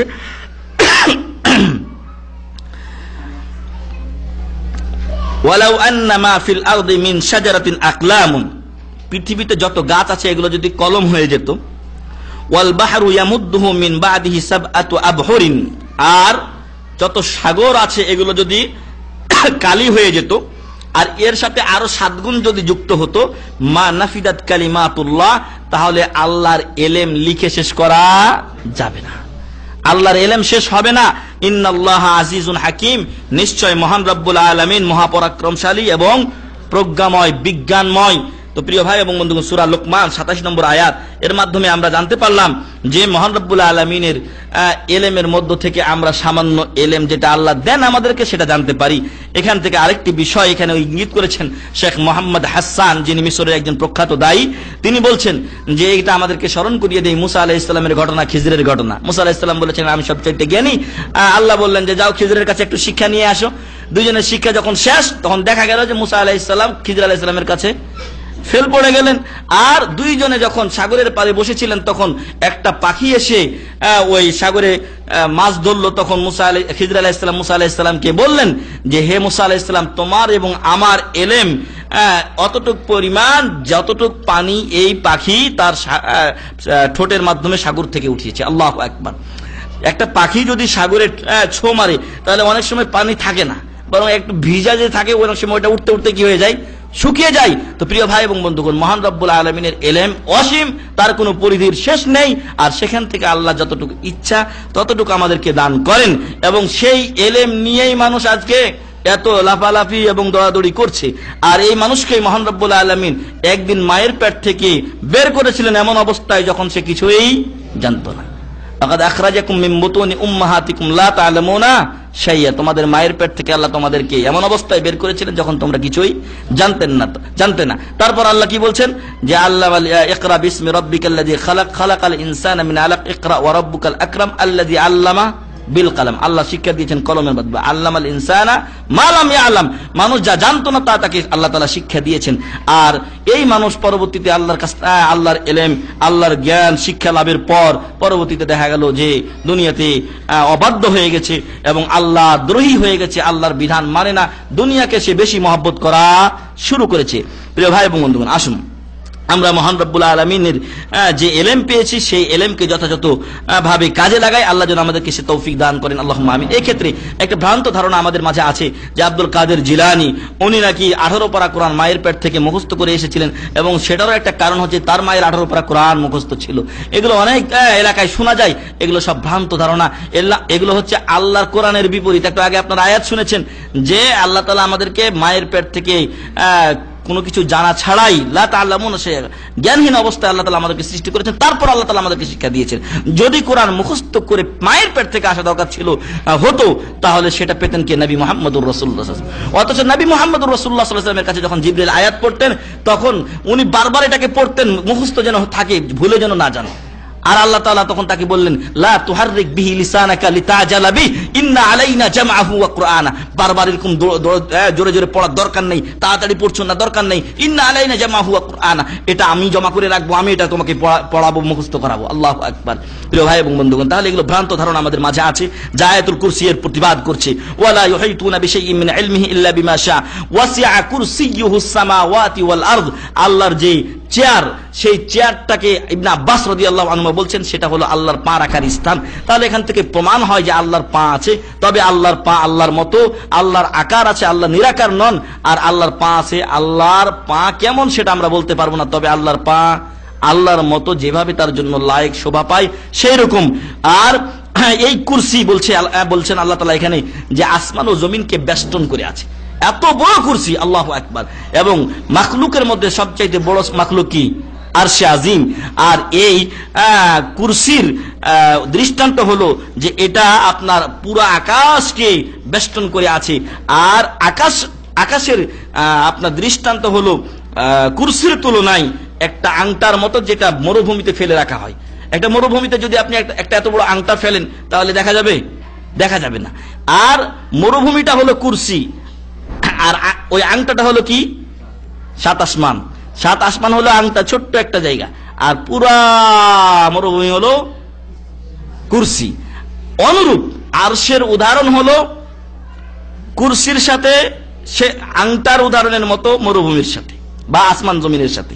অর্থাৎ আপনি অপরদিকে চিন্তা করুন যে কুরসিটা একটা আংটা, আর বিশাল মরুভূমি এটা হলো কি? আরশে আজিম। তো প্রিয় ভাই এবং বন্ধুগণ, আল্লাহ তাআলা বলছেন ওয়াসিয়া কুরসিয়ুহুস সামাওয়াতি ওয়াল আরদ, আল্লাহর কুরসি এটা জমিন ও আসমান বেষ্টন করে আছে। ওয়ালা ইয়াউদুহু হিফযুহুমা ওয়া হুয়াল আলিয়্যুল আযীম, আর এই আসমান ও জমিন হেফাজত করতে গিয়ে মহান রব্বুল আলামিন ক্লান্ত হয়ে যান না, এবং তিনি হলেন সুউচ্চ সুমহান। মহান রব্বুল আলামিন যেন এই আয়াতুল কুরসি আমাদেরকে মুখস্থ করার তৌফিক দান করেন, আল্লাহুম্মা আমিন। এবং এই কথাগুলো আল্লাহ বলেছেন সূরাতুল বাকারা 255 নম্বর আয়াতে। আমি শুরুতে আপনাদেরকে বলেছিলাম যে এই আয়াতুল কুরসি আপনি মুখস্থ করবেন, মুখস্থ করে কি করবেন সেটা শেষে বলতে চেয়েছিলাম।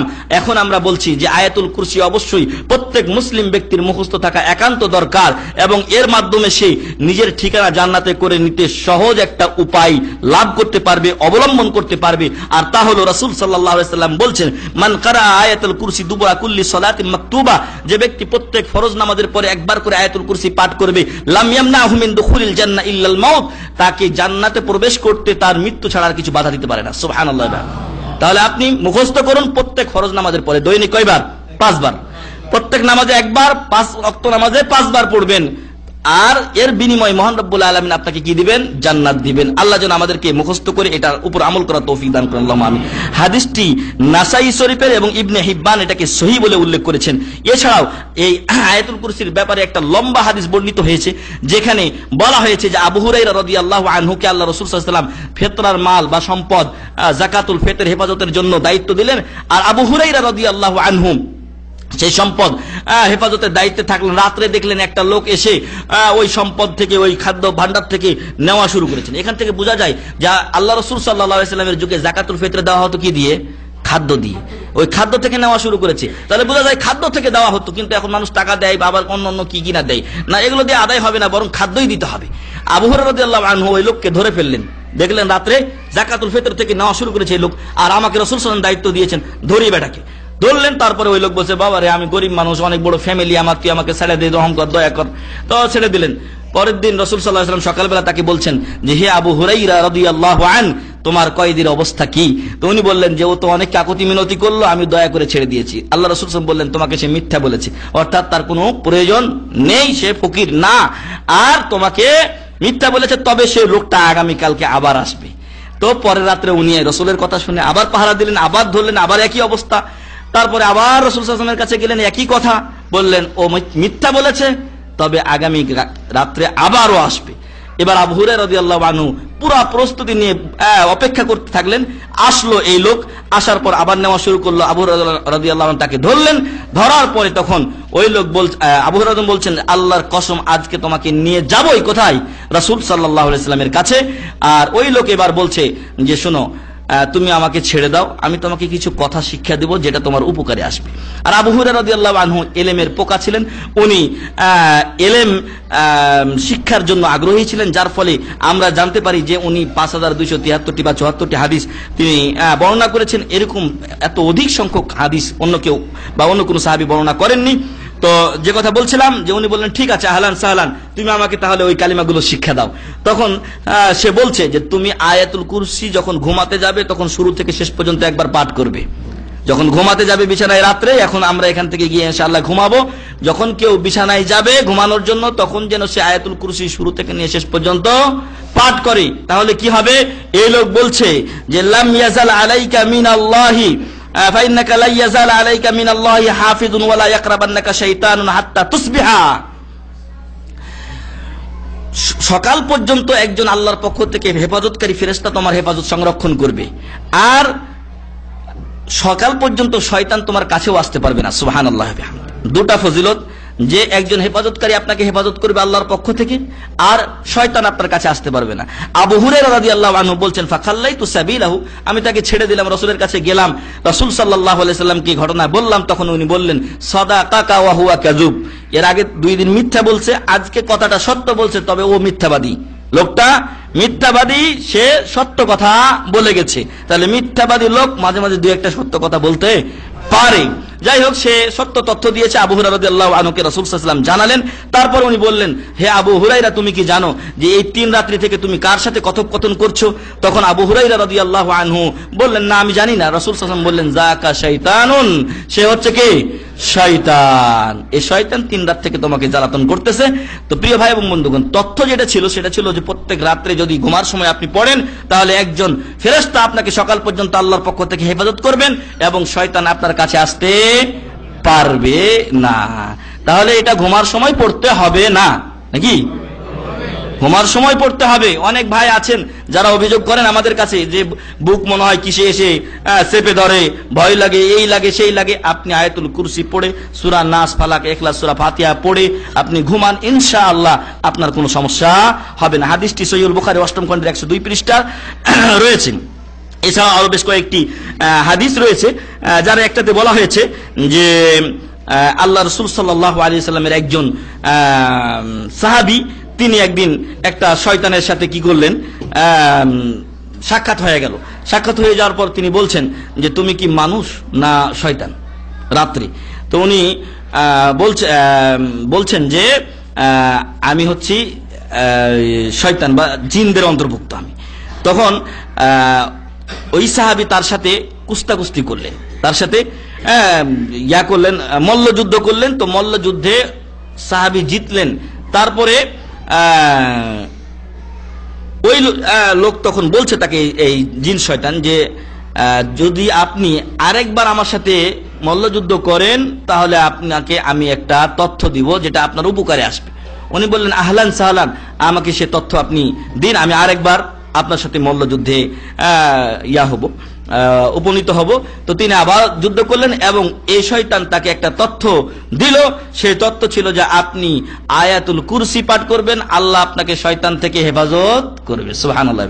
প্রশ্ন হচ্ছে যে এই সাহাবী কে, যিনি এই শয়তানের সাথে লড়াই করে জিতে গিয়েছিলেন?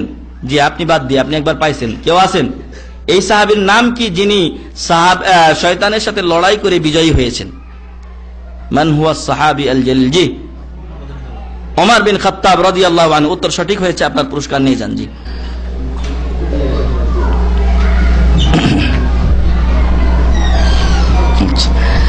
তো এর মাধ্যমে আমরা আয়াতুল কুরসি সম্পর্কে আলোচনা শেষ করতে যাচ্ছি। এই আয়াতুল কুরসিতে মহান রব্বুল আলামিন পৃথিবী যে জন্য সৃষ্টি করেছেন, মানুষ যে জন্য প্রেরণ করেছেন, রসুল যে জন্য প্রেরণ করেছেন, সবকিছুর উদ্দেশ্য নিহিত আছে। আর তা হলো একমাত্র আল্লাহর তাওহীদ প্রতিষ্ঠা করা, আল্লাহর ইবাদত বন্দেগী করা, বিশ্বব্যাপী আল্লাহ তাআলার আইন বাস্তবায়ন করা। মহান রব্বুল আলামিন যেন এই আয়াতুল কুরসিকে আমাদেরকে মুখস্থ করার তৌফিক দান করেন, আল্লাহুম্মা আমিন। এর অর্থ জানার তৌফিক দান করেন, আল্লাহুম্মা আমিন। এবং প্রত্যেক ফরজ নামাজের পরে একবার করে এবং ঘুমার সময় আমাদেরকে পড়ার তৌফিক দান করেন, আল্লাহুম্মা আমিন। মহান রব্বুল আলামিন আমাদের গুনাহ খাতা মাফ করুন, আল্লাহুম্মা আমিন। মহান রব্বুল আলামিন যেন আমাদের ইহলৌকিক পারলৌকিক জীবন কল্যাণকর করেন, আল্লাহুম্মা আমিন। মহান রব্বুল আলামিন আমাদের সকলের সকল ভুল ত্রুটি মাফ করে দিন, আল্লাহুম্মা আমিন। আমাদের বেলাল ভাই বলছেন যে তার ছেলে একটু মানসিক অসুস্থ, দোয়া চেয়েছেন। দোয়া করে আল্লাহ তাআলা যেন তার ছেলেকে দ্রুত সুস্থ করে দেন, আল্লাহুম্মা আমিন। আল্লাহ তাআলা যেন তার অন্তরে শান্তি দান করেন, আল্লাহুম্মা আমিন। এবং ছেলেকে যেন এমন সুস্থ করে দেন যেন তার আগে কোনো কিছুই ছিল না, এবং ছেলেকে যেন তার চক্ষু শীতলকারী করেন, তার প্রতি সদ্ব্যবহারকারী করেন, আল্লাহুম্মা আমিন। জি না, এটা কোরআনের কোনো অংশ না। সূরাতুল ফাতিহা থেকে কোরআন শুরু হয়েছে। তার আগে আমাদের দেশে বিভিন্ন যে নকশা দেওয়া আছে এগুলো তাবিজের অংশ। আর রাসূল সাল্লাল্লাহু আলাইহি সাল্লাম বলছেন যে মান তাআল্লাকা তামিমাতান ফাকাদ আশরাকা, মান তাআল্লাকা তামিমাতান ফাকাদ আশরাকা, যে তাবিজ লটকায় সে কি করে? শিরিক করে। অতএব এগুলো কোরআনের অংশ নয়। যারা এগুলো এখানে যুক্ত করেছে বড় অন্যায় করেছে তারা, এবং কোরআনের উপরে তারা হস্তক্ষেপ করেছে। এই শিরককে কোরআনের মধ্যে তারা কি করেছে?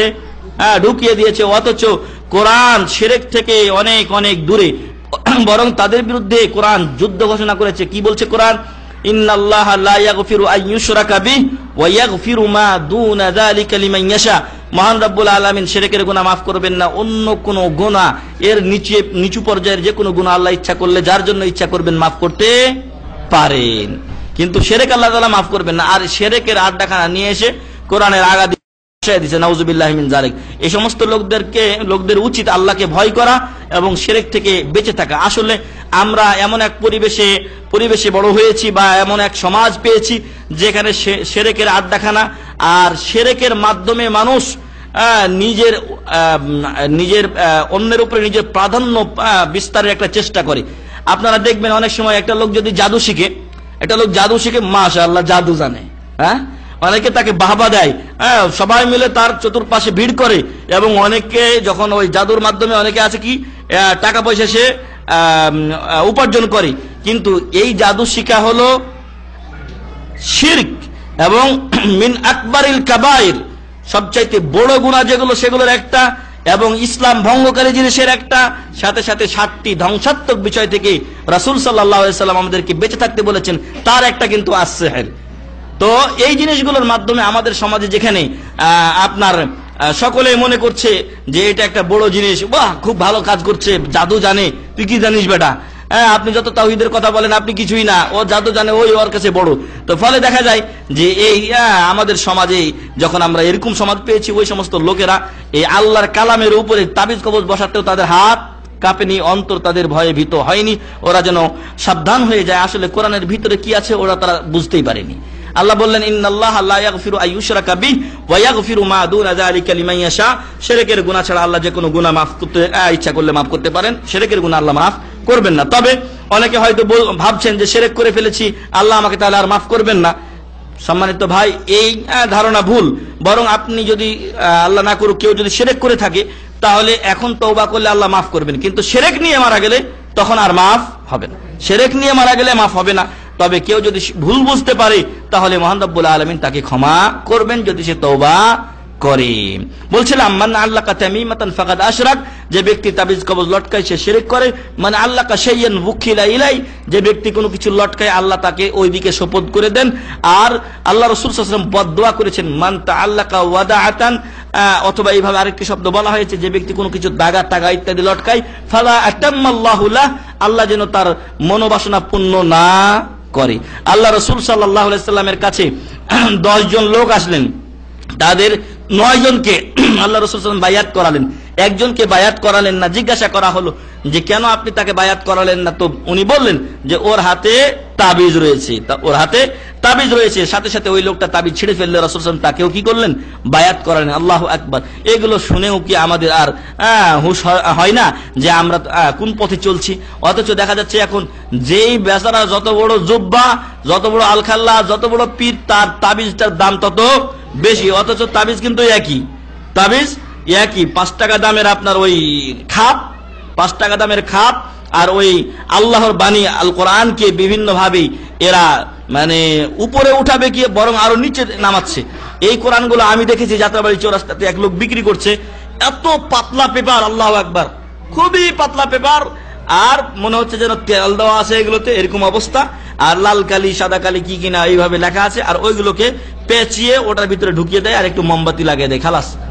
এটা প্রত্যেকটা তাবিজের একই অবস্থা। আমি আল্লাহর রহমতে জমিয়তে ইহয়া উত্তরাস আল ইসলামী আল কুয়েতের একটা সংস্থা ছিল, Islamic revival of Islamic heritage society, সেখানে কিছুদিন কাজ করেছি। তো বিভিন্ন মসজিদ ভিজিট করা ছিল আমার কাজ। তো সব এলাকায় যখন যেতাম তখন তাবিজগুলো খুলে খুলে নিয়ে আসতাম। তো প্রত্যেক দিন সন্ধ্যাবেলায় দেখা যেত আমার কাছে এতগুলো তাবিজ হয়েছে। তো এই তাবিজগুলো আমি অনেকদিন খুলেছি, খোলার পর দেখেছি যে এগুলোতে ওই আয়াতুল কুরসি অথবা কিছু দাগ ইত্যাদি, মানে সেরে কি কথা বার্তা ইত্যাদি ইঙ্গিতে লেখা আছে। তো এগুলো আসলে সবই শয়তানের খেলা, এগুলোর সাথে কোরআন ও হাদিসের কোনো সম্পর্ক নেই। তবে ঝাড় ও ফুক যেটা কোরআন ও সহিহ হাদিসে রয়েছে সেটা জায়েজ। কোরআন ও সহিহ হাদিস এর বিভিন্ন দোয়া দ্বারা, কোরআনের বিভিন্ন আয়াত দ্বারা ঝাড়ফুঁক করা যায়। আপনারা জানেন যে সাহাবায়ে কিরাম রাদিয়াল্লাহু আনহুম আজমাইন তারা সফরে থাকাকালীন সূরা ফাতিহা দিয়ে একজন সাহাবী, একজন বিষাক্ত সাপের দংশনে দংশিত ব্যক্তিকে ঝাড়ফুঁক করলে তিনি ভালো হয়ে গিয়েছিলেন। সাহাবারা তার যেই দরমাহা বা যেই পুরস্কার নিয়েছিলেন বা যেই পাওনা নিয়েছিলেন, যেই ভিজিট নিয়েছিলেন, সেই ভিজিট যখন পেলেন তখন বললেন যে খাওয়া যাবে না। অনেক সাহাবী বললেন খাওয়া যাবে না, আরেক দল বললেন যে খাওয়া যায়, আমরা এখন কিছুই না, আমরা খাবো। তো সবাই যখন মতভেদে চলে আসলেন তখন দেখা গেল যে একসময় সকলেই সিদ্ধান্ত উপনীত হলেন, চলো সবাই রাসূল সাল্লাল্লাহু আলাইহি ওয়াসাল্লামের কাছে যাই। ওনার কাছে গেলে বললেন উনি যে এটা খাওয়া জায়েজ, তোমরা খাও, আমাকে একটা অংশ দাও। আল্লাহু আকবার। হালাল জিনিস রেখে দিয়ে হারাম পথে আমরা পা বাড়িয়েছি। এজন্য তাবিজ কবজ এগুলো হারাম, কিন্তু শারঈ ঝাড়ফুঁক জায়েজ। সূরা ফাতিহা দিয়ে, নাস ফালাক দিয়ে, আরো অন্যান্য সূরা দিয়ে। আমাদের ভাই রফিকের ওইখানে এক মসজিদ আছে, এক শায়েখ আছেন, সেখানে ঝাড়ফুঁক করেন। তো এই ঝাড়ফুঁক গুলো জায়েজ। এর বিনিময়ে যদি কেউ টাকা নেয় সেটাও জায়েজ, কিন্তু তাবিজ বিক্রি করা হারাম, এর সার্বিক যোগাযোগ সম্পূর্ণ হারাম, কারণ এটা শিরকের মিডিয়া। আল্লাহ যেন আমাদেরকে এ থেকে হেফাজত করেন, আল্লাহুম্মা আমিন। সবাই গুনার শামিল। যারা তাবিজ লেখে তাদের জানাজা নেওয়া যায়। এখন একটা বিষয় আছে যে অনেকে হয়তো নামাজ পড়ে তারপর তাবিজ লেখে, কিন্তু সে এটা সম্পর্কে যদি না জেনে থাকে, যদি না জেনে থাকে তাহলে তার ওজর কবুল হতে পারে এবং সাধারণ জনগণ সে তার জানাজায় শরীক হতে পারে। কিন্তু যারা আলেম ওলামা ভালো জানা লোক তারা এর জানাজায় শরীক হবেন না। কিন্তু এক মানুষকে মাটি দেওয়া দরকার, সেই ক্ষেত্রে শরীক হবে। তারপরে কেউ যদি তাকে দাওয়াত দেয় বলে যে সে এটা শিরিক, এটা আপনি করিয়েন না, এরপরও যদি সে এটাকে না মানে তাহলে তার জানাজায় শরীক হওয়া যাবে না, কারণ সে শিরকের বাজার বসিয়েছে। কুরসি মানে চেয়ার, তবে চেয়ার বলতে এই দুনিয়ার চেয়ার তো আর বোঝা যাবে না, বরং মহান রব্বুল আলামিনে যেটা ইবনে আব্বাস রাদিয়াল্লাহু আনহু করেছেন ওটা আল্লাহ পা রাখা স্থান। কিভাবে মহান রব্বুল আলামিন রাখেন বা কখন রাখবেন না রাখবেন সেটা আল্লাহ তাআলার ব্যাপার। কিন্তু আল্লাহ তাআলা ওয়াসিআ কুরসিয়ুহু সামাওয়াতি ওয়াল আরদ, আল্লাহর যে কুরসি সে কুরসি আসমান ও জমিন ব্যাপ্ত করে রেখেছে। ভাই আইয়ুব জিজ্ঞাসা করেছেন, কেউ যদি অলসতা অবহেলা করে নামাজ না পড়ে তাহলে তার বিধান কি? এই ব্যাপারে একটা বই অলরেডি আমাদের সেন্টার থেকে বিতরণ করা হচ্ছে। ভাইকে এবং অন্য ভাইদেরকে বলবো সেই বইটা পড়ার জন্য শুরু থেকে শেষ পর্যন্ত, এবং যার সার সংক্ষেপ হলো যে অলসতা অবহেলাই সালাত ছেড়ে দিল সে ইসলাম থেকে খারেজ হয়ে যাবে। রাসূল সাল্লাল্লাহু আলাইহি ওয়াসাল্লাম মুসলিম শরীফের হাদিস বলছেন, আল আহাদুল্লাযী বাইনানা ওয়া বাইনাহুম আস-সালাহ ফামান তারাকা ফাকাদ কাফার। আমাদের মাঝে এবং কাফেরদের মাঝে পার্থক্য হলো নামাজ, যে ব্যক্তি নামাজ ছেড়ে দেয় সে কাফের হয়ে যায়। আমাদের দেশে একটু ছোট করে আর কি, কুফরি করে, ফাকাদ কাফার, সে কুফরি করে, আসলে সে দিন থেকে বের হয়ে যায়। কারণ এই নামাজই হচ্ছে মুসলমান ও কাফেরের মধ্যে পার্থক্য। সকালবেলা ফজরের সময় আপনিও ঘুমিয়ে থাকলেন, একজন অমুসলিম ঘুমিয়ে থাকলো, তাহলে আপনাদের দুইজনের মাঝে কি পার্থক্য হলো বলেন তো? ও নামাজ নাই, এ নামাজ নাই, কিচ্ছু নাই, ওরও কিচ্ছু নাই, একই অবস্থায় জীবন যাপন যদি কেউ করে তাহলে সে তাদেরই অন্তর্ভুক্ত হবে। আর এক হাদিস আছে যেখানে বলা হয়েছে, মান তাশাব্বাহা বিকাউমিন ফাহুয়া মিনহুম, যে জাতির সাথে অন্য জাতির সাথে সম্পর্ক রাখবে, সাদৃশ্য রাখবে, সে তাদেরই অন্তর্ভুক্ত হবে। তো এই জন্য যে অলসতা অবহেলায় ছাড়ে সেও কাফেরের আওতায় চলে আসবে। যদিও এই ব্যাপারে এর আগেও আমরা বই দিয়েছি আপনাদেরকে, যে 3 ইমাম বলছেন যে নামাজকে অস্বীকার করতে হবে তাহলে কাফের হবে, আর নামাজকে যদি অস্বীকার না করে তাহলে সে কাফের হবে না। তবে ইমাম আহমদ বিন হাম্বল রহমতুল্লাহ আলাইহি বলছেন যে সে কাফের হয়ে যাবে, তার দলিলও বড় কড়া দলিল, এবং ইমাম আহমদ বিন হাম্বল রহমতুল্লাহ আলাইহি একাই যদিও তিনি, কিন্তু তার পক্ষে দলিল থাকার কারণে, তার দলিলগুলো বিশুদ্ধ হওয়ার কারণে তার মতটি সঠিক, বুঝে আসছে। এবং রাজে বলছে আরবিতে, মানে অগ্রাধিকারযোগ্য, গ্রহণযোগ্য, এবং সেটার অন্যতম দলিল এই যে একটু আগে হাদিসটা বললাম, আমাদের মাঝে এবং কাফেরদের মাঝে পার্থক্য কি? নামাজ, যে নামাজ ছেড়ে দেয় সে কাফের হয়ে যায়, পার্থক্য কোনো থাকে না তার সাথে কাফেরের সাথে। আরেকটা বিষয় মহান রব্বুল আলামিন কোরআনে বলছেন, ফাখালাফা মিন বা'দিহিম খালফুন আদাউস সালাহ ওয়াত্তাবাউশ শাহওয়াত ফাসাউফা ইয়ালকাউনা গাইয়া। পরবর্তীতে কিছু লোক আসলো যারা নামাজ নষ্ট করলো এবং নিজের প্রবৃত্তির অনুসরণ করলো, তাদেরকে আল্লাহ গাইয়া নামক দোজকে কি করবেন? নিক্ষেপ করবেন। তাহলে দোজক থেকে কোনো মাপ নাই। তারপর বলছেন, ইল্লা মান তাবা ওয়া আমানা ওয়া আমিলা সালিহা। দলিলটা এখানেই যে তবে কেউ যদি মুসলমান নামদারি ছিল, নামাজ পড়তো না, কিন্তু এখন কি করছে? তওবা করে। ইল্লা মান তাবা, খেয়াল করবেন, ইল্লা মান তাবা, তওবা করে, ওয়া আমানা, আবার নতুন করে ঈমান আনে, ওয়া আমিলা সালিহা, এবং সৎকর্ম করে। তাহলে হিসাব করে দেখেন, ওকে তওবা করতে বলছেন আল্লাহ তাআলা, ওয়া আমানা, আবার ঈমান আনতে বলছেন। যদি ওর ঈমানই থাকতো তাহলে আল্লাহ কি আবার ঈমান আনতে বলতেন না। এটাই হচ্ছে মূল পয়েন্ট, যে আল্লাহ তাআলা শুধু তওবার কথা বলেননি, বরং ঈমানের কথা বলেছেন। ওয়া আমিলা সালিহা, তারপর যদি সে সৎকর্ম করে, ফাউলাইকা ইয়াদখুলুনাল জান্নাহ ওয়া লা ইউযলামুনা শাইআ, তাদেরকে আল্লাহ তাআলা ইনশাআল্লাহ জান্নাতে দিবেন এবং তার প্রতি আল্লাহ জুলুম করবেন না। আল্লাহ তাআলা তিনি রহমানুর রহিম, গফুর ও গফফার, তিনি ইনশাআল্লাহ ক্ষমা করবেন। তবে তার জন্য আল্লাহর কাছে তাকে ক্ষমা চাইতে হবে, ঈমান নবায়ন করতে হবে। এই আয়াত হচ্ছে সবচেয়ে বড় দলিল যে বেনামাজি মুসলমান থাকে না। জয়নপুরের হুজুর দেখ আর অন্য কোন পুরীর হুজুর দেখ, তাবিজ কবজকে শিরক বলে রাসূল সাল্লাল্লাহু আলাইহি সাল্লাম উল্লেখ করেছেন। আপনি কি রাসূলের চাইতে তাকে বড় করে দেখবেন? জয়নপুরি হোক আর যেইপুরি হোক, যদি কোরআন ও হাদিস না মানে সে বড় আলেম না, ইসলামের এই সমস্ত আলেমরা ইসলামের ধ্বংসকারী, ইসলামকে এরাই নষ্ট করেছে। এরা রাসূল সাল্লাল্লাহু আলাইহি সাল্লামের সাথে সম্পূর্ণ সাংঘর্ষিক জীবন যাপন করছে, কোরআন ও হাদিসের সাথে সাংঘর্ষিক জীবন যাপন করছে। বরং ওদের কাছে দুনিয়াটাই হচ্ছে আসল, কোনো পীর ফকির নাই, সকলের জমি আর এই বিল্ডিং হিংসা করছে না। ওর আল্লাহ অন্য হক পদ্ধতিতে আল্লাহ বাড়িয়ে দেয়, কিন্তু সব না হক পদ্ধতিতে। মহিলারা যদি স্বাভাবিক পর্যায়ে নিজের বাড়িতে থাকেন এবং আশপাশের 2-4 বাড়ি নিয়ে দাওয়াতি কাজ করেন, আর সেখানে কোনো ফিতনার ভয় না থাকে, ফিতনার কোনো ভয় না থাকে, তাহলে সে দাওয়াত দেওয়া যেতে পারে। কারণ মানুষকে তাবলীগ করতে বলা হয়েছে। রাসূল সাল্লাল্লাহু আলাইহি ওয়াসাল্লামও বলছেন বাল্লিগু আন্নী ওয়ালাউ আয়া। তবে মহিলাদের ক্ষেত্রে অবশ্যই ফিতনার সম্ভাবনা যেন না থাকে। পাশের গ্রামে যাবেন, সেই পাশের গ্রামে যেতে গিয়ে যদি বিভিন্ন ফিতনা ফাসাদ সৃষ্টি হয়, তাহলে সেই দাওয়াতে যাওয়ার চেয়ে না যাওয়াই উত্তম।